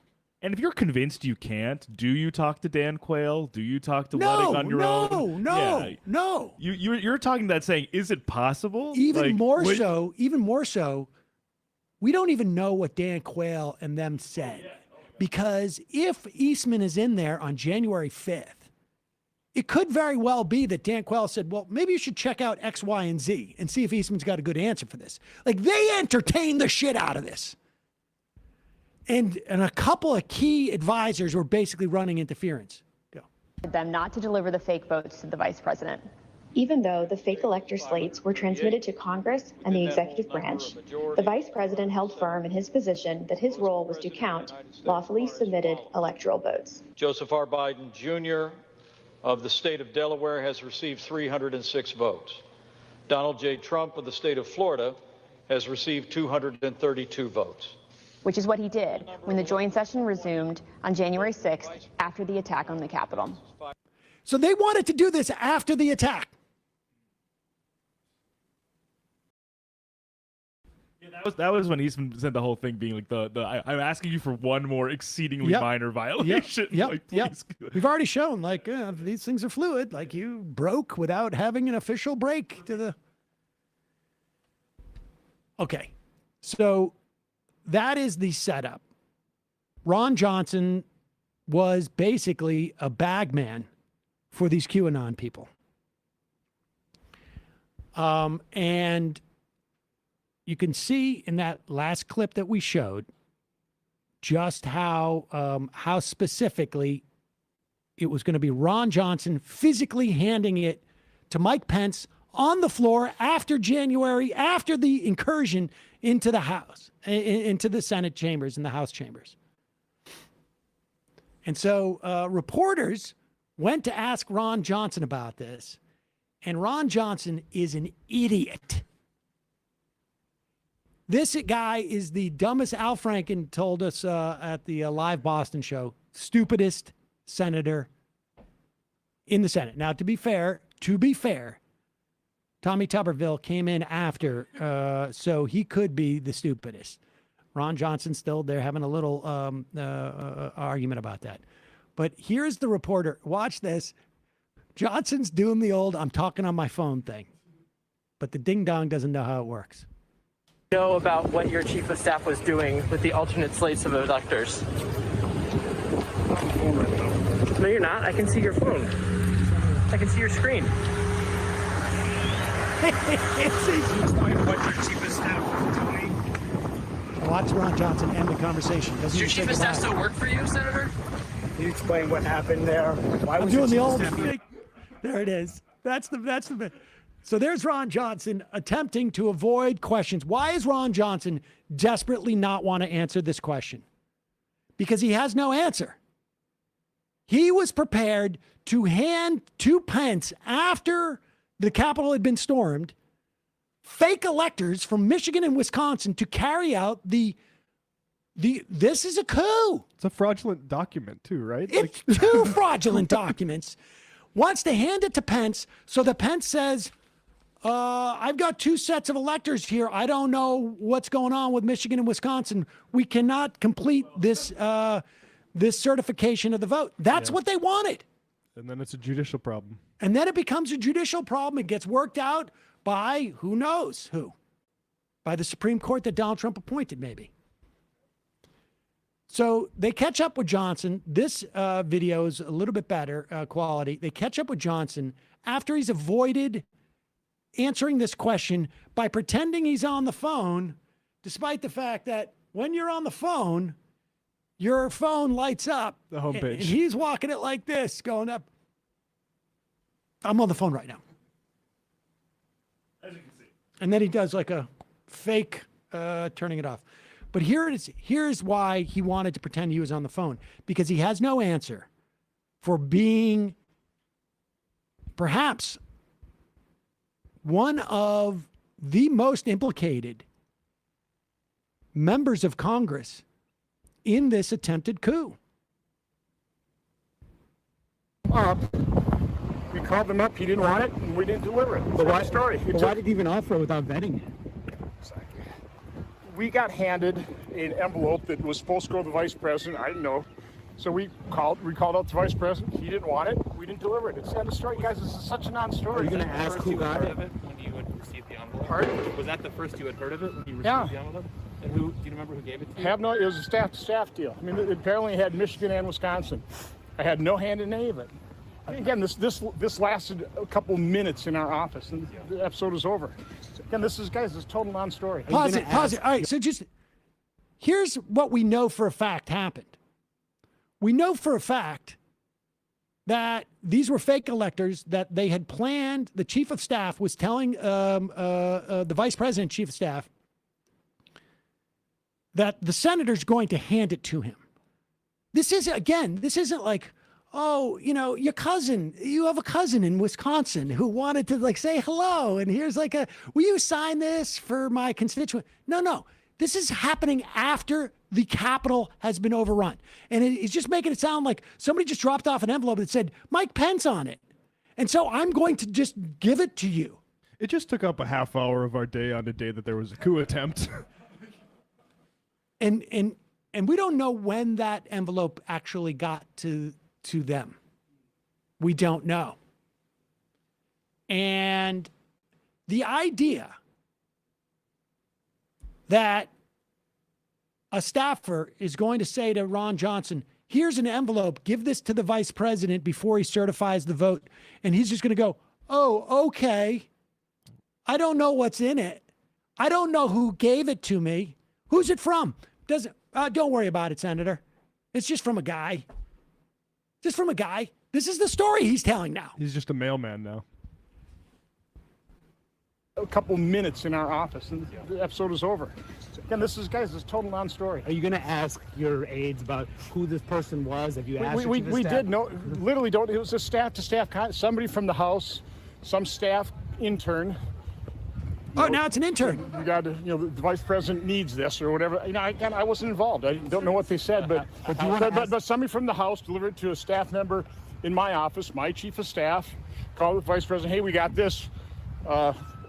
And the vice president said, don't deliver it. We didn't. Are you curious about the identity of this person? Are you curious about the identity of this person? Do you want to ask about it? No, because there's no conspiracy here. This is a complete non-story, guys. Complete non-story.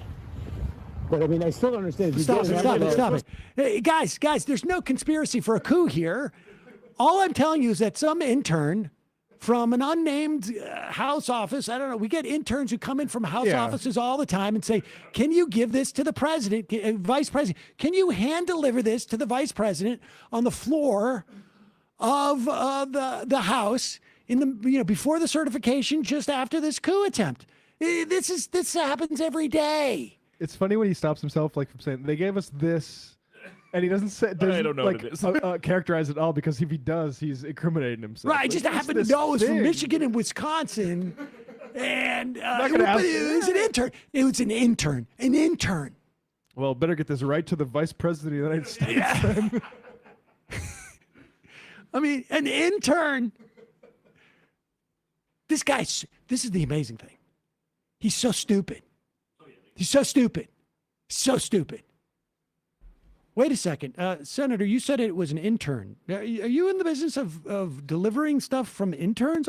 Without asking any sort of follow-up? That's an intern. He said he was. I saw he had an intern badge.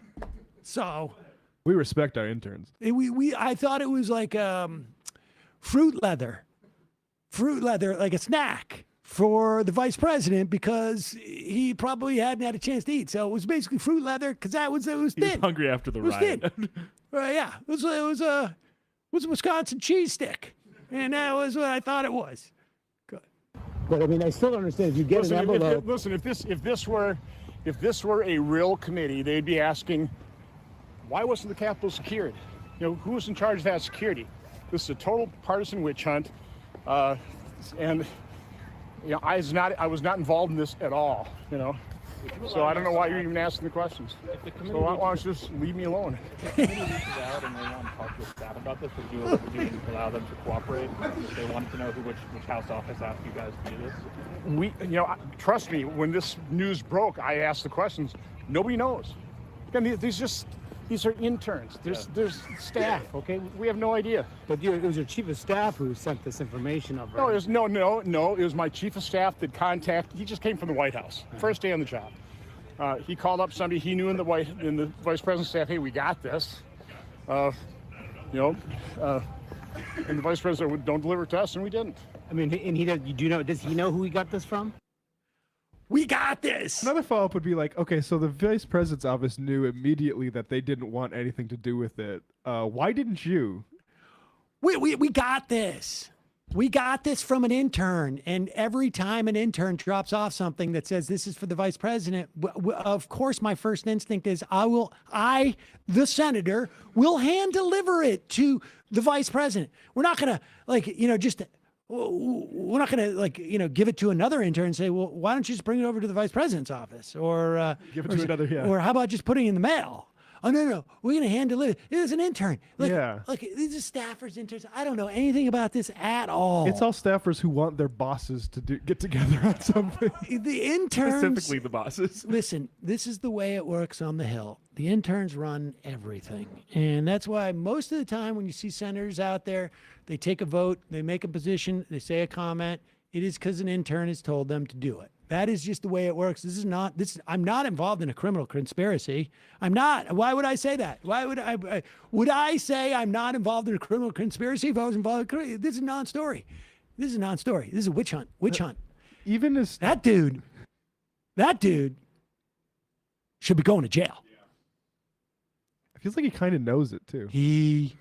The forlorn. Why don't you guys just leave me alone? He's lying is in the dumbest, ways like brain can sort of process, but like he's giving it up at the same time. Like you can't say he is so stupid. He also did this with Ukraine too.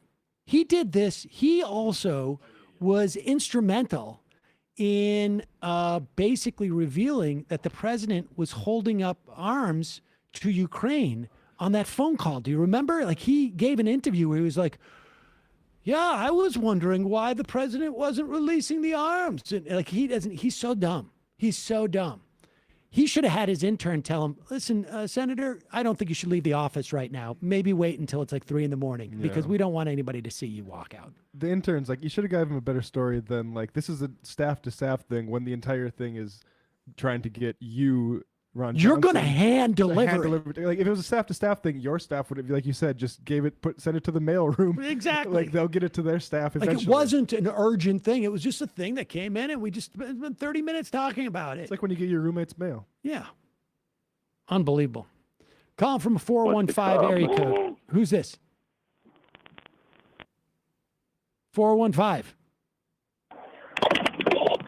Hello, 415. Where are you calling from? Who's this? Hey, Sam, this is Chris from Berkeley. Can you hear me? Chris from Berkeley. I can. What's on your mind?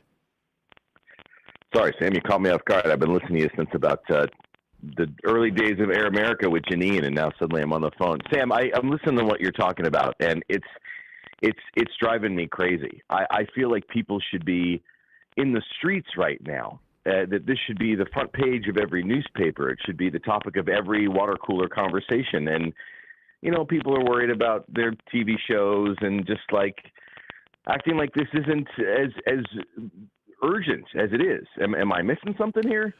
I mean, look, because at what point, Sam, do like people in other governments of other countries look at us and be like, "Oh, yo, that's United already happening. States, That's already happening. What's going on? That's already happening. Go listen to BBC, and they're just like, listen to the commentators on BBC, and they're just like, this is America. You know, like they can't believe it. But I will say this. I think there's a combination of things. I think there is Trump fatigue by people who would be otherwise outraged by this.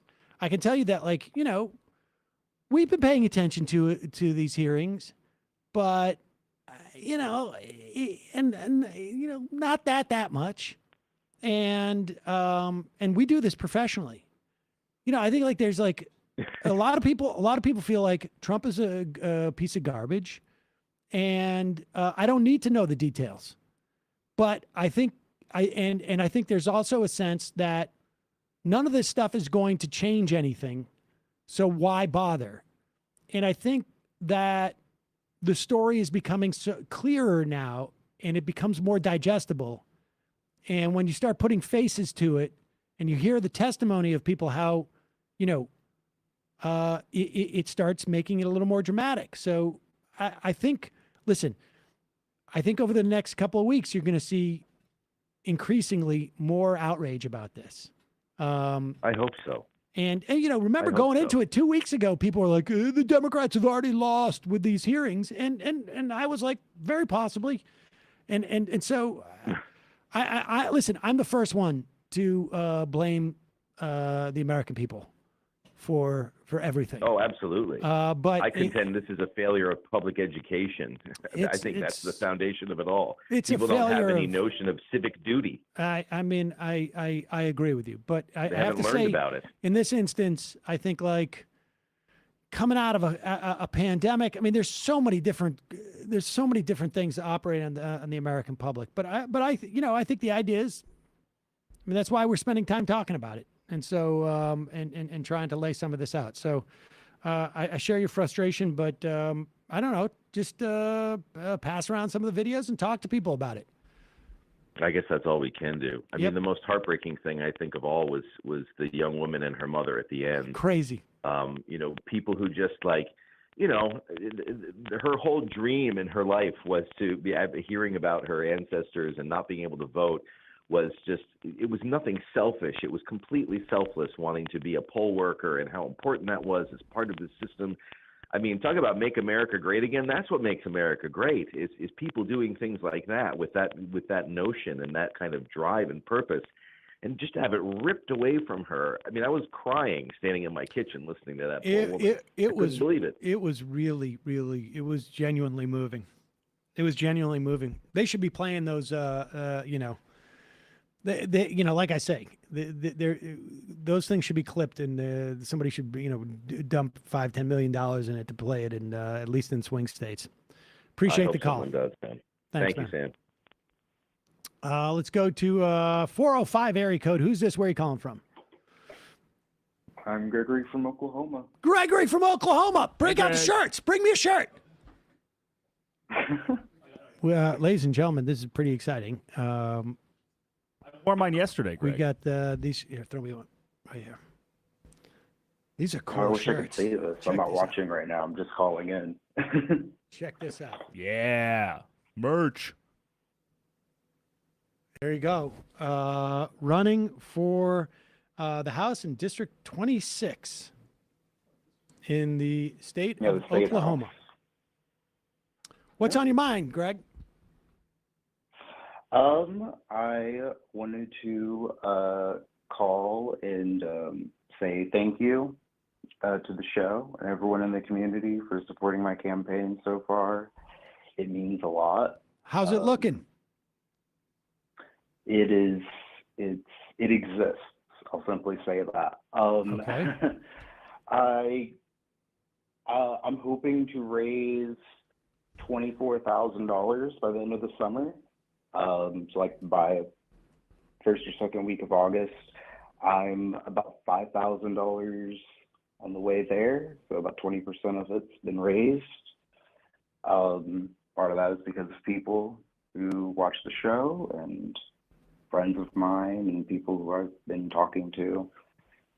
I'm in the process of / have hired interns, student interns that I'm going to be paying.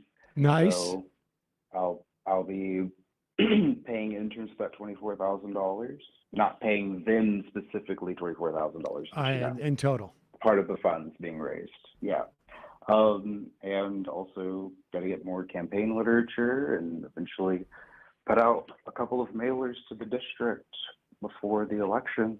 I've been holding fundraisers in the district, and I'm going to be having one in a few weeks. It's out of the district, but it's still in Oklahoma. So who are you running at a friend's against? house. But yeah.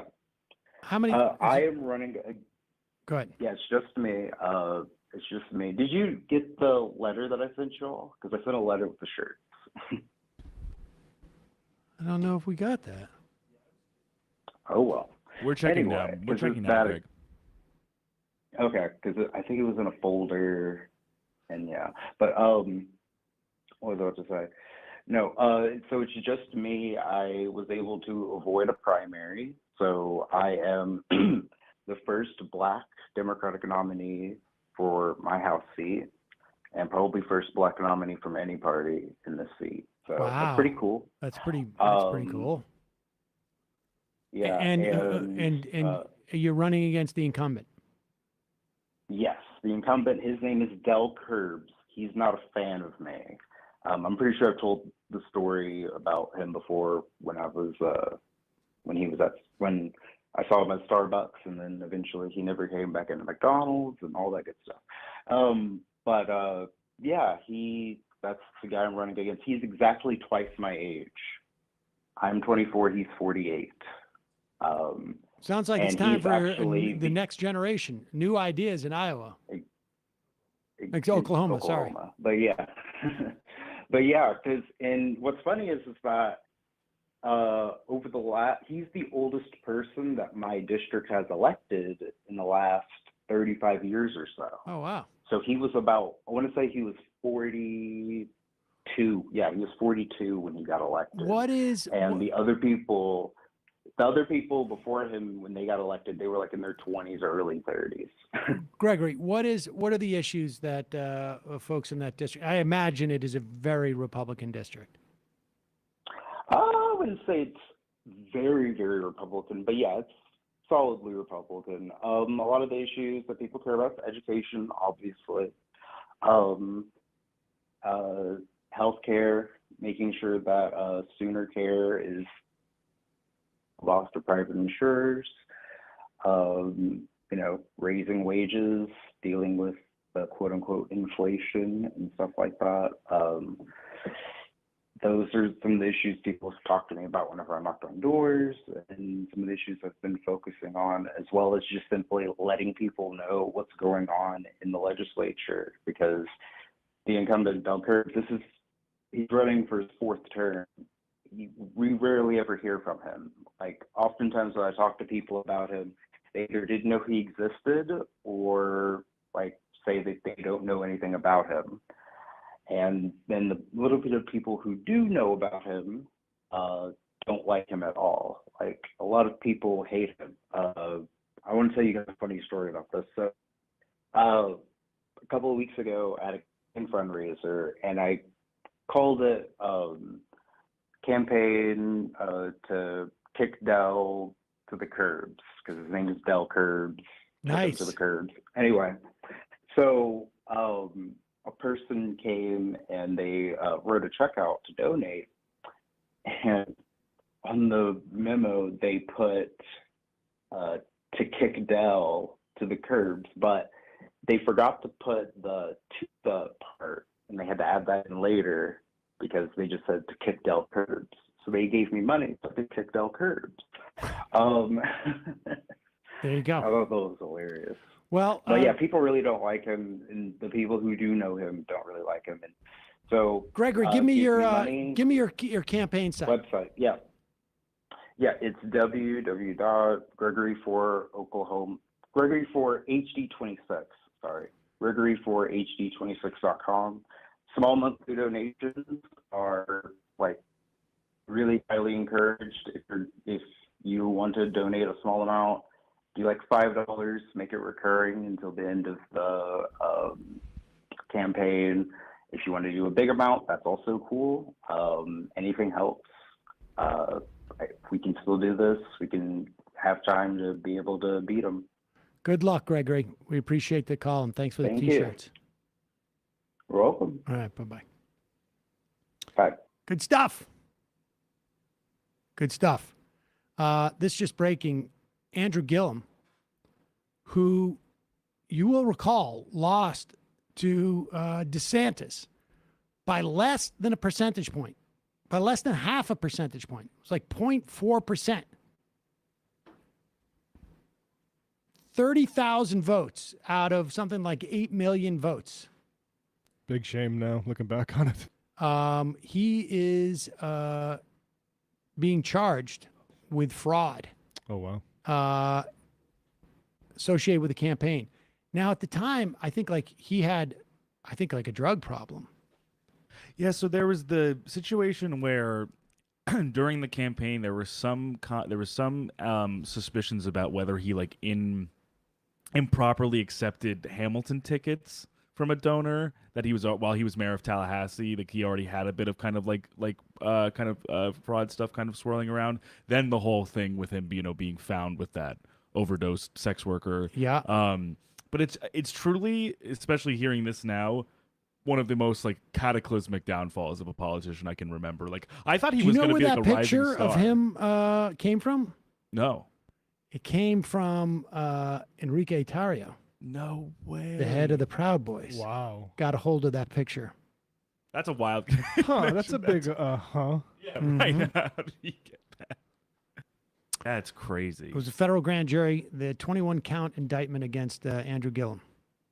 Wire fraud, making false statements related to his 2018 campaign. We'll have to wait to see what happens there. But did the original brown shirts, did they do intelligence work too for the Nazis? Or is that just something the Proud Boys are sort of pioneering? Roger Stone's associated with that too. I still wish he would have beat DeSantis. Me too. No question. Very much so. Calling from a 631 area code. Who's this? Where are you calling from? Is this me? Yep. Hi, this is Bradley Dad again, calling from, I guess I'm from New York now. Bradley's dad? Hi, Dad. Bradley Dad. It's one word. I called in last week, I think, or the week before. First of all, shout out to y'all had David Adler on yesterday. That was super exciting. I went to high school with him. Super exciting. Super proud to see that. That was rad. Fun fact: all of the kind of fear mongering that happens about schools kind of indoctrinating kids and yada yada yada. Our school's probably a prime candidate for that. It's cranking out people like David and I had a bunch of friends who worked on the Sanders campaign and stuff like that. So anyway, real quick, I wanted to just say I have a couple. There was yesterday. I think we were talking about, or maybe the day before, the Uvalde shooting, and even again today. I got into a bit of an argument with my cousin. He's LAPD, and a lot of my family is, and just it's wild that he posted something on Instagram, and it was something they're trying to distract you with all this, make you emotional about the shootings, but really that's just distraction to try and legislate. They're going to take away your guns, blah blah blah. They're trying to make you emotional about the shootings. Well, right, I think right. The idea is that you want to actually see 20 odd kids killed. Should have an emotional response. And you should just react like, at least it wasn't 30. Right. So, but like, I posted, and he was reposting something from like a dude on Instagram, like trying to like, make you a critical thinker, right? See beyond the media and, not be a sheep, blah, blah, blah, blah. So I commented, I was like, this is kind of dumb. This is kind of like a dumb take. And he was saying, once they legislate like this, they're going to take away your guns. And then if the American people aren't armed, then, that means the only people who are armed is the government. And in my mind, I'm just like, in this epic showdown between the American people and the government, when they, it's a full-on totalitarian dictatorship, whatever, and the American people have to rise up. It's like, whose side do you think you're going to be on in that epic battle? Right. Like the disconnect, and they're all like this. Like, not all, like, I don't want to make sweeping generalizations, but like I've grown up around plenty of law enforcement, and at least from my small sample size, they all kind of have this cognitive dissonance. It's just like, you got to keep your guns, got to be protected, whatever, fight against the government. It's like, dude, you're the stormtroopers in this scenario. Like, you are. Exactly. You got to keep your guns to fight against the government. Who do you think the government's going to send? It's you. and it's the cops. And that's what's so like, I don't know, so nuts and mind-boggling about the whole thing. Anyway, I don't want to take up too much time. Last thing I wanted to say was, I'm a recent member, and I noticed you guys, switching gears, I noticed you guys take Stripe as a way to use Stripe to collect payments, and I just wanted a hot tip. Maybe you could explore this. If you offer ACH as a way to pay for your membership dues for the Majority Report, I think it's like less fees on your end. Ooh. You can save a couple percentage points there, because I think it's like 3% every time there's a credit card fee to you guys that comes out of your pocket. But ACH, like maybe you send an email like, hey, you've been a member for a while, use ACH. Sounds like somebody's sending in their resume for CFO of the Majority Report. I would love nothing more. But yeah. Anyway, hot tip. Hopefully that's helpful. We will look into that. I got to admit that, like, as soon as I hear like percentages and anything involving anything to do with my brain starts to go into like seizures. But I do appreciate it, and I will notify the back room about that. All right. Thanks, cool. Man. Appreciate the call. Thank you. All right, bye.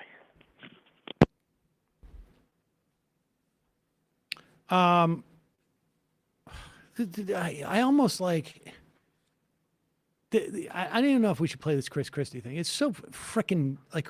First of all, who gives a shit about Chris Christie? Yeah. This is the problem with elevating any of these like never Trumpers, and he was never a never Trumper. He was 100% Trumper until he got screwed over, and was called basically Trump's coffee getter or burger buyer or whatever his name was. The thing that drives me crazy about this clip, though, is like, Christie does a thing which is kind of interesting that a lot of people are doing, which is like, oh, the Jan 6 is just like 2000 and 2016 thing. All right, this is it. Let's play this. I know there's some relevance because this is going on, and this is like, this is for many years on this program, we've talked about not elevating the never Trumpers or the Republicans who are against Trump. I'm not saying that you can't use them in specific instances. Like I say, the testimony from these Republicans obviously was really important because they were the ones who were getting pressured, but I think it's politically effective. But they're the type of tool you shouldn't worry about the condition of after you're done using them. Without a doubt. Exactly. These you can leave out in the rain. But more importantly, people like Chris Christie or Bill Kristol or David Frum, even Jennifer Rubin for that matter, who I think had probably the most sincere of whatever. They're not useful. The Lincoln Project, not useful. The Lincoln Project is a comms department for a certain group within the Republican Party, hoping to be the ones who emerge from this period of tumult, but are also helpful in making sure that that group of Republicans keeps getting paid. They created, they're a comms department. It's nice to watch your favorite cable television show and feel like this must be true because the Republicans are saying it. No, it's not true because the Republicans. It's true because it's true. So that is, and the problem is that there's no reason for Chris Christie to be on TV anymore.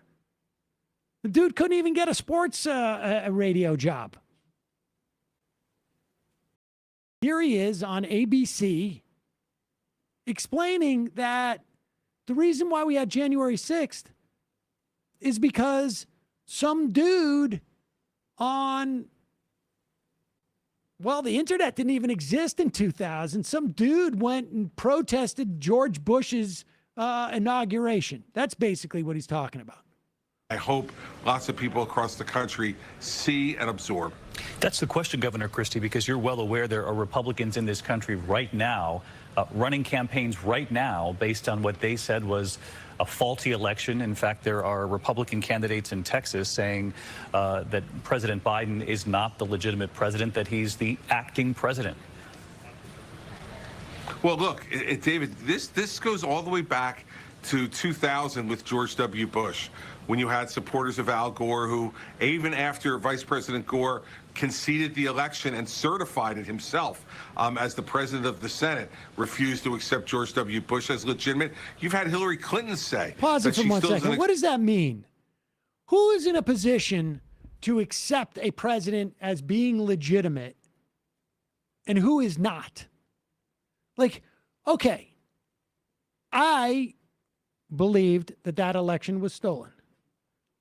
I believe that the Supreme Court had no business picking up that case. In fact, much of the legal establishment also felt the same thing. I believe that that case was wrongly decided, should have never been touched.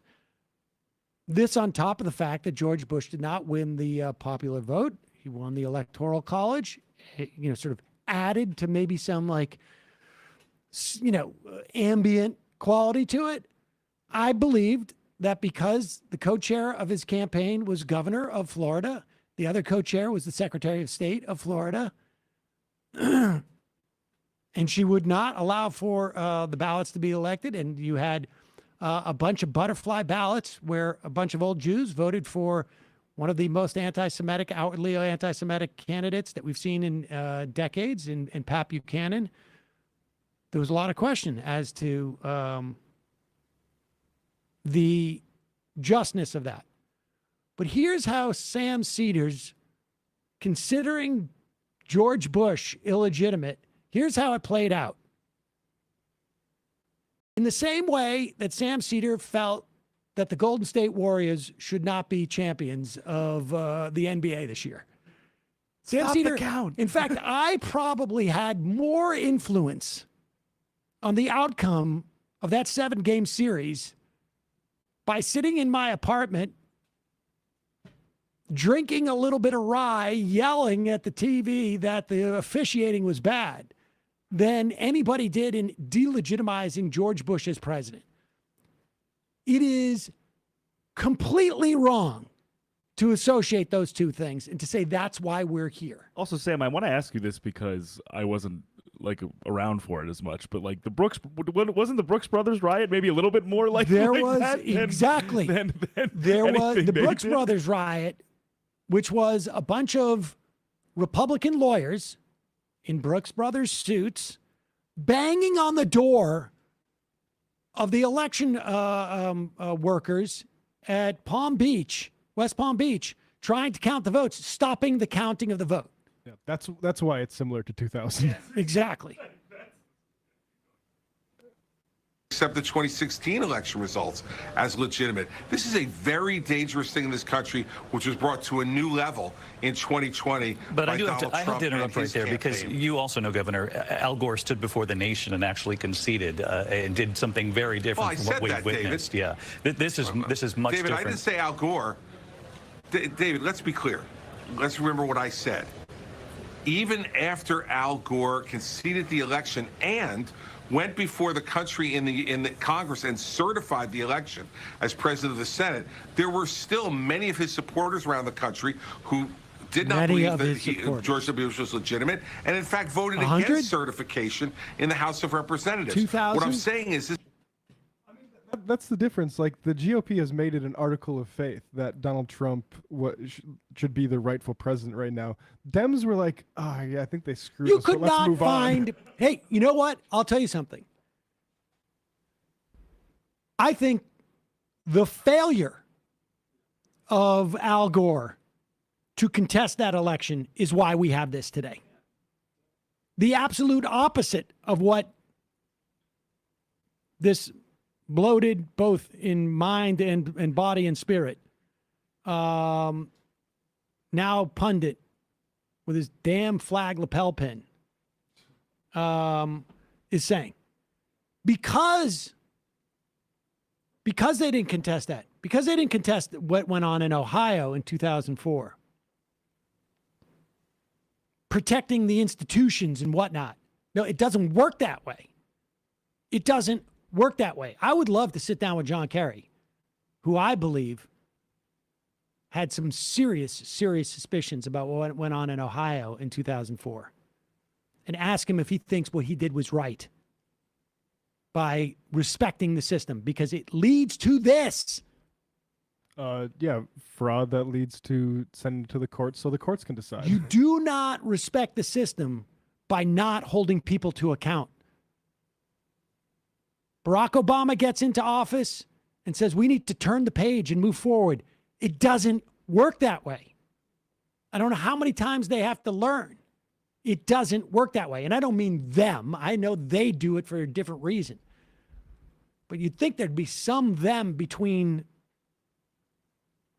these Democratic politicians and when you get to me. Yeah, and it's across the board, too, in terms of issues. It's like you can draw a line between no accountability for what happened in the 2000 election, no accountability for the crash, no accountability for you the could war. go all the way back to the savings and you go back to Watergate, Oh my God, and savings and loans, and Iran-Contra, and but go ahead. This is a disturbing trend and pattern that's been increasing in intensity from 2000 to 2016 to now to 2020. I get what you're saying. I just don't. He also is skipping over 2008. There was a little thing that gave birth to Donald Trump, and it was called birtherism. And John Boehner refused, he was the House leader, refused to chastise members of his caucus who were introducing legislation basically saying Barack Obama's not an American. So yeah, I wouldn't go necessarily 2016.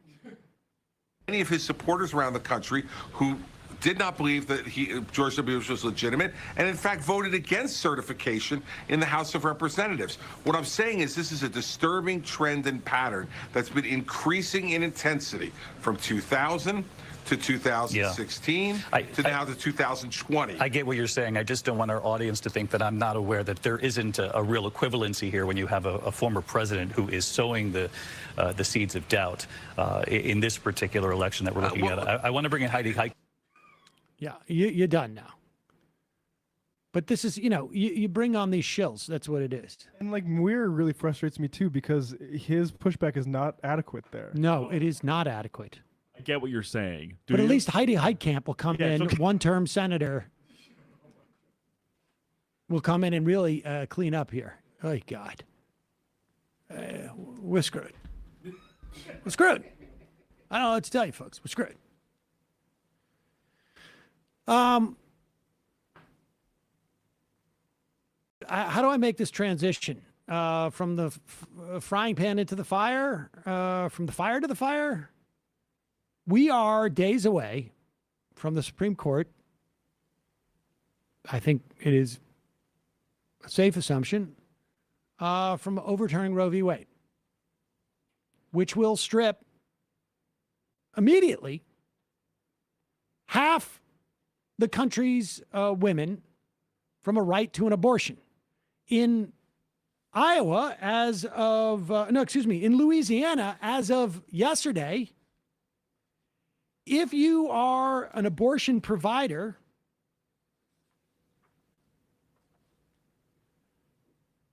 you will face a prison term of 1 to 10 years and fines between $10,000 and $100,000. If you perform an abortion on a woman,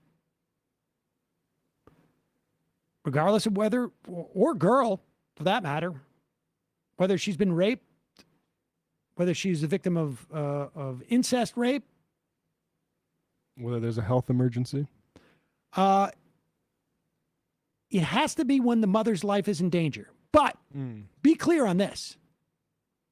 There is no test that you give a patient when they come in where it turns red if the life is in danger and it's yellow if their life is just maybe they're going to get sick. It's always something that you balance as a doctor. How big is the risk here? If there's a 10% chance that the mother's going to die, is that protecting? Is the mother's life in danger? If it's 5%? If it's 30%? If it's 40% that if she has birth, she's going to die, is that protecting life? This is the question that a doctor is being asked in a given moment. And on the other side of that is, do I want to go to jail for 1 to 10 years? Pay a fine from $10,000 to $100,000. That's the situation. So when you see women being turned away, when they have miscarriages, that's why. When you see women dying because their miscarriage hasn't passed and no doctor wants to go in and perform an extraction of that dead embryo or fetus, that's why. So you should know that's what's happening in Louisiana. This is going all around the country.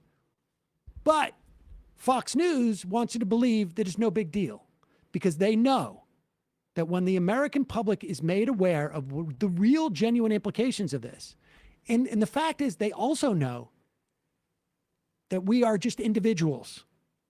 And just because I live in Alabama and I can't get an abortion, or my cousin's sister wasn't able to get treated because of a miscarriage, it doesn't create the kind of awareness that the country has, that is unified or communal in terms of what you need to push back. And so they get out there and they create a false narrative.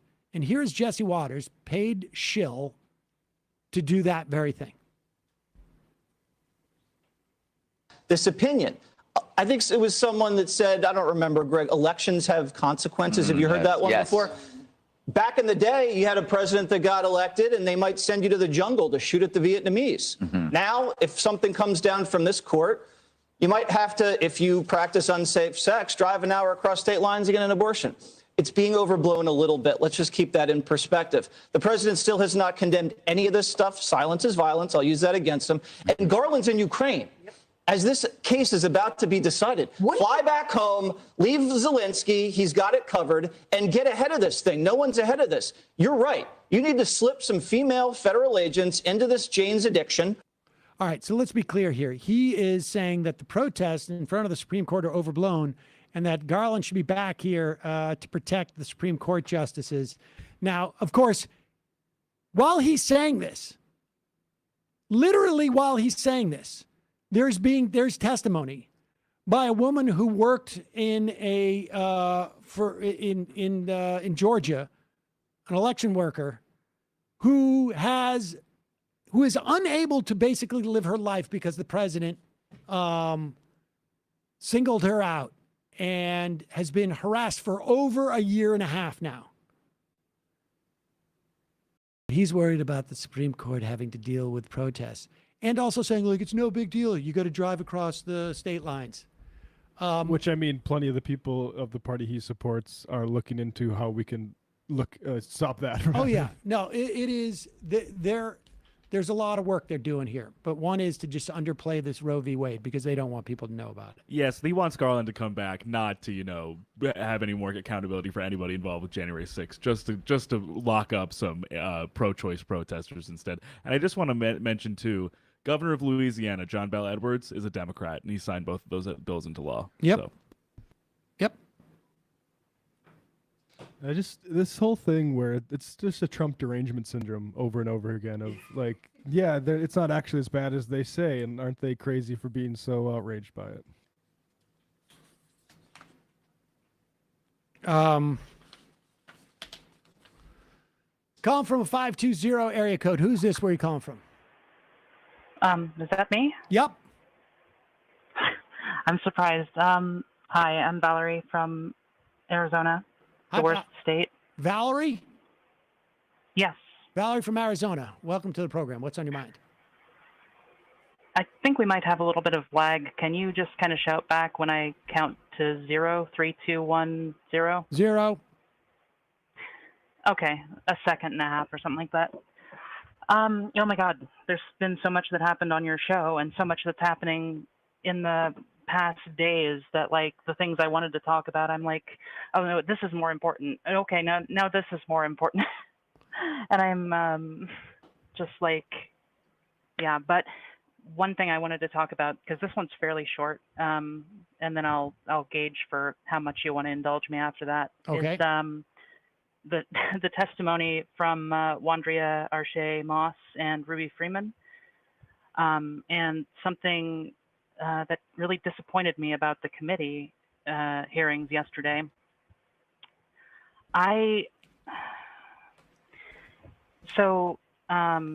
Speaker Bauer's testimony, he mentioned that, outside of his house were somebody with 3 bars on his chest. And I mean, I think that's the Threepers, right? And so I'm sure there were also Proud Boys. I'm sure there were also Oath Keepers. I swear this is going to connect back to the actual topic. Okay. So, I mean, white supremacist groups. And then, Ms. Moss and Freeman talking about how I'm sorry, I let myself get distracted.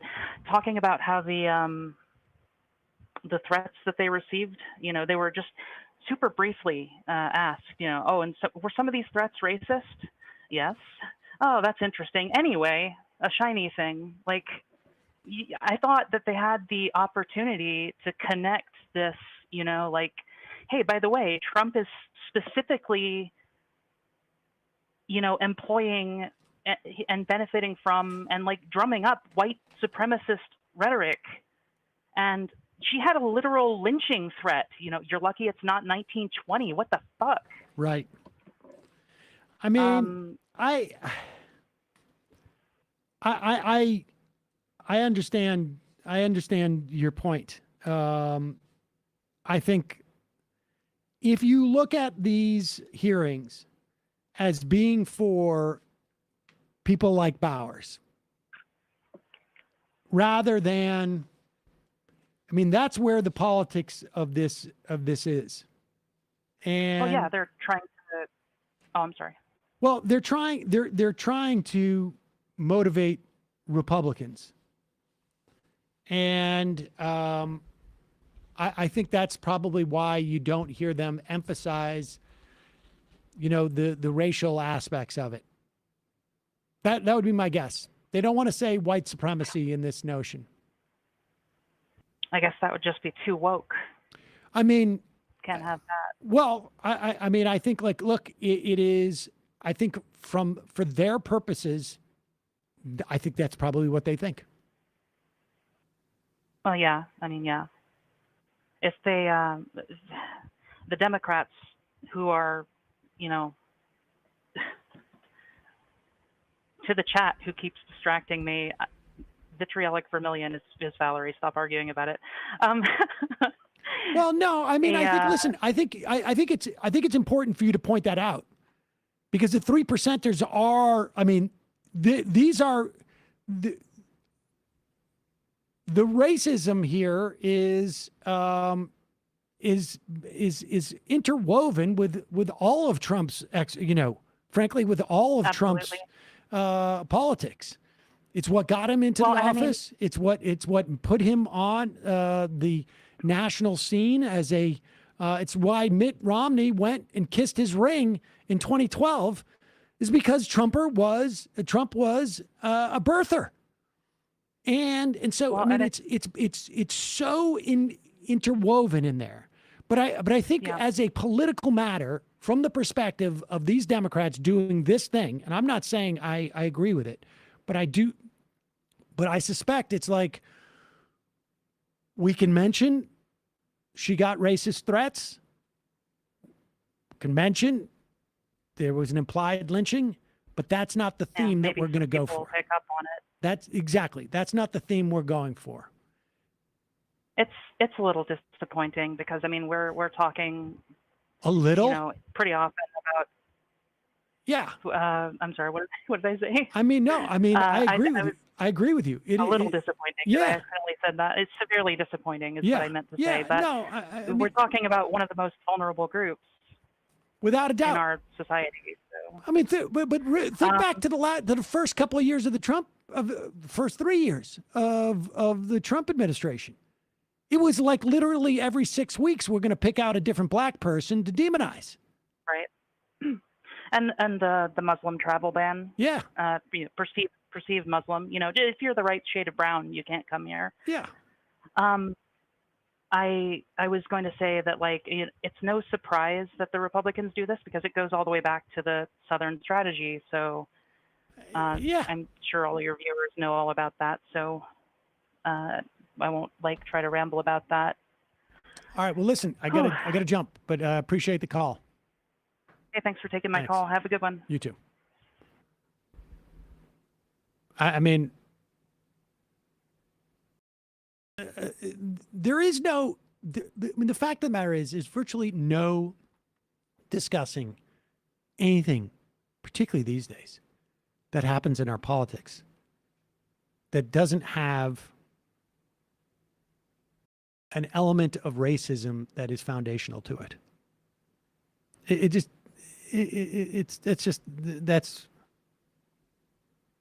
I mean, it's in everything.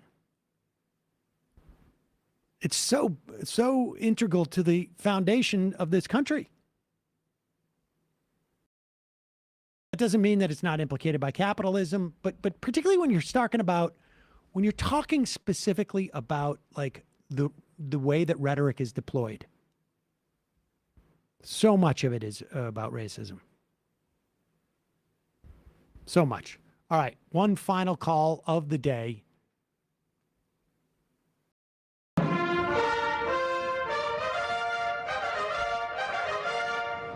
You are calling from an 816 area code. Who's this? Where are you calling from? Hello, is that you? It is me. Is this me? Yeah. Hello, Sam. I just wanted to switch it up because everyone says it's Dude, that was impressive. You got me on that. I was like, I don't think anybody's ever done that. We've been taking phone calls for 12 years on this show, and I don't think anybody's ever done that. So good for you. Well, thanks.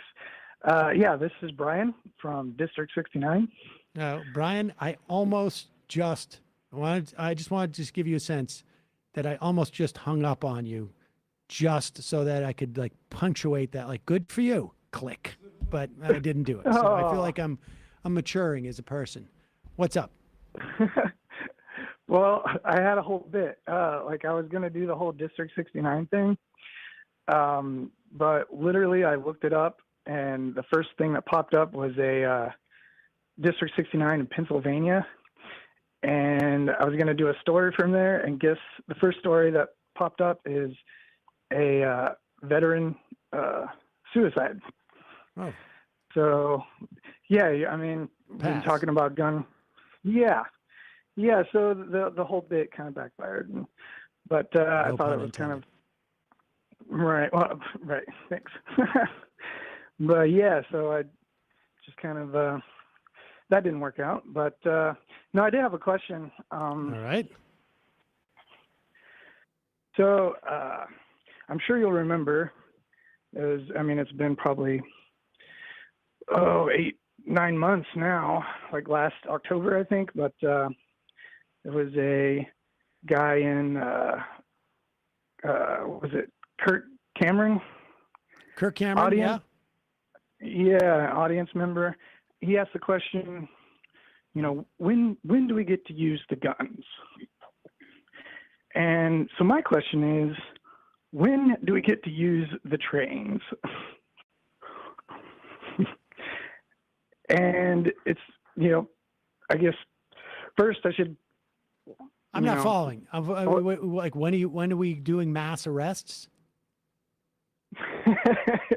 See, I was wondering where you would go with that, but yeah, that's kind of my point.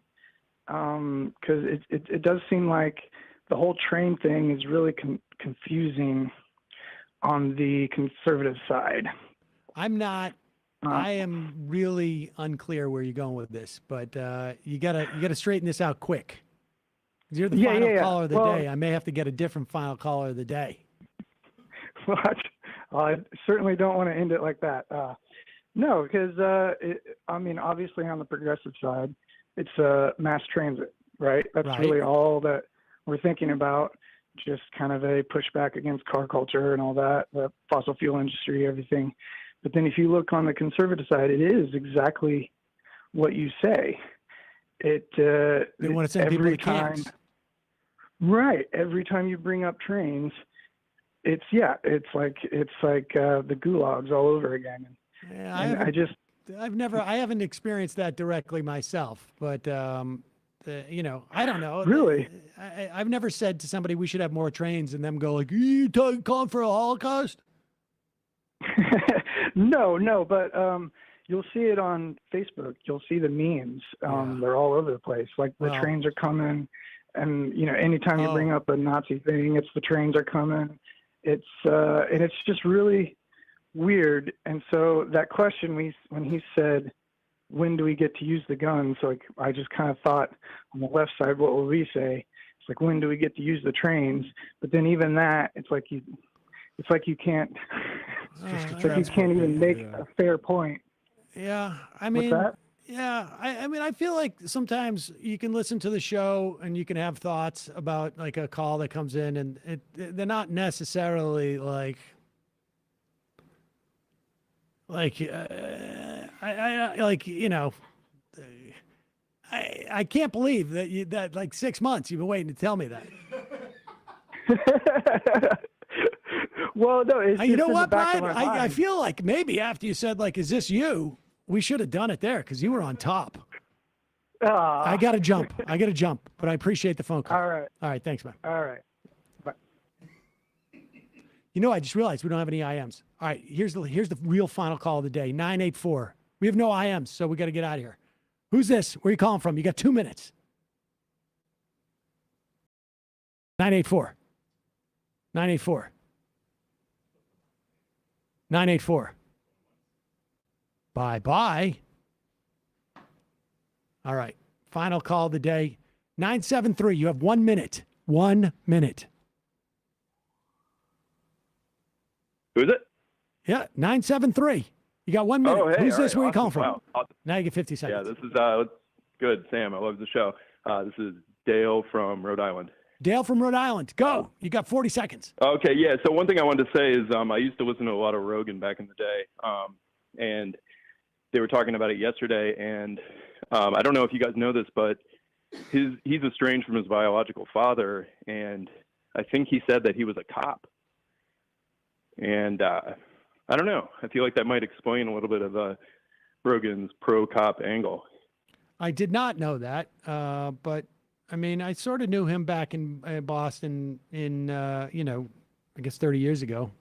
None of that is inconsistent with, sort of how I experienced him. That's interesting. Yeah, I don't know if he grew up with his father, but he's mentioned that in a couple of the podcasts. And if he knew that, I just wonder if, like, psychologically that might be kind of playing into some of, like, what he thinks. Yeah. Yeah, I mean, Also, I just want to let you know I went to Clark in Worcester, man. Oh, you did? Well, dude, Yep, Worcester's having and a I renaissance. also grew up right around where. Yeah, man. Yeah. All right. Well, thanks for the call. I appreciate it. Cool. All right. Love you guys. See you later. I don't know how interested I am in Joe Rogan's psychology, to be totally honest with you. I do know that he has a negative impact on the psychology of his listeners. I know a girl who broke up with a guy who was a big Joe Rogan listener, and they got in a fight about after the guy was gassed up by one of Joe Rogan's pro-cop opinions following, like, the execution of a black guy in the street, and that was the end of their relationship, is because of Joe Rogan. Well, I mean, that in that way, he's doing a service. How do I know if this is the right person? Do you listen to Joe Rogan on a regular basis? How are you interpreting it? Ladies and gentlemen, that ends our programming day for today. Matt, Bradley, great job. See you tomorrow. It might take all the strength I got to get to where I want, but I know somehow I'm gonna get there.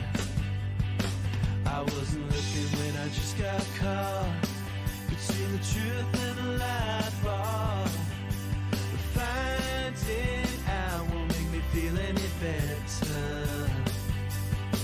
Yeah, I know the clock is ticking, but the meds are gonna kick in, and my pilot light's shining bright. I get somewhere the choice was made, for the option where you don't get paid, for the road that bends before it finally breaks you.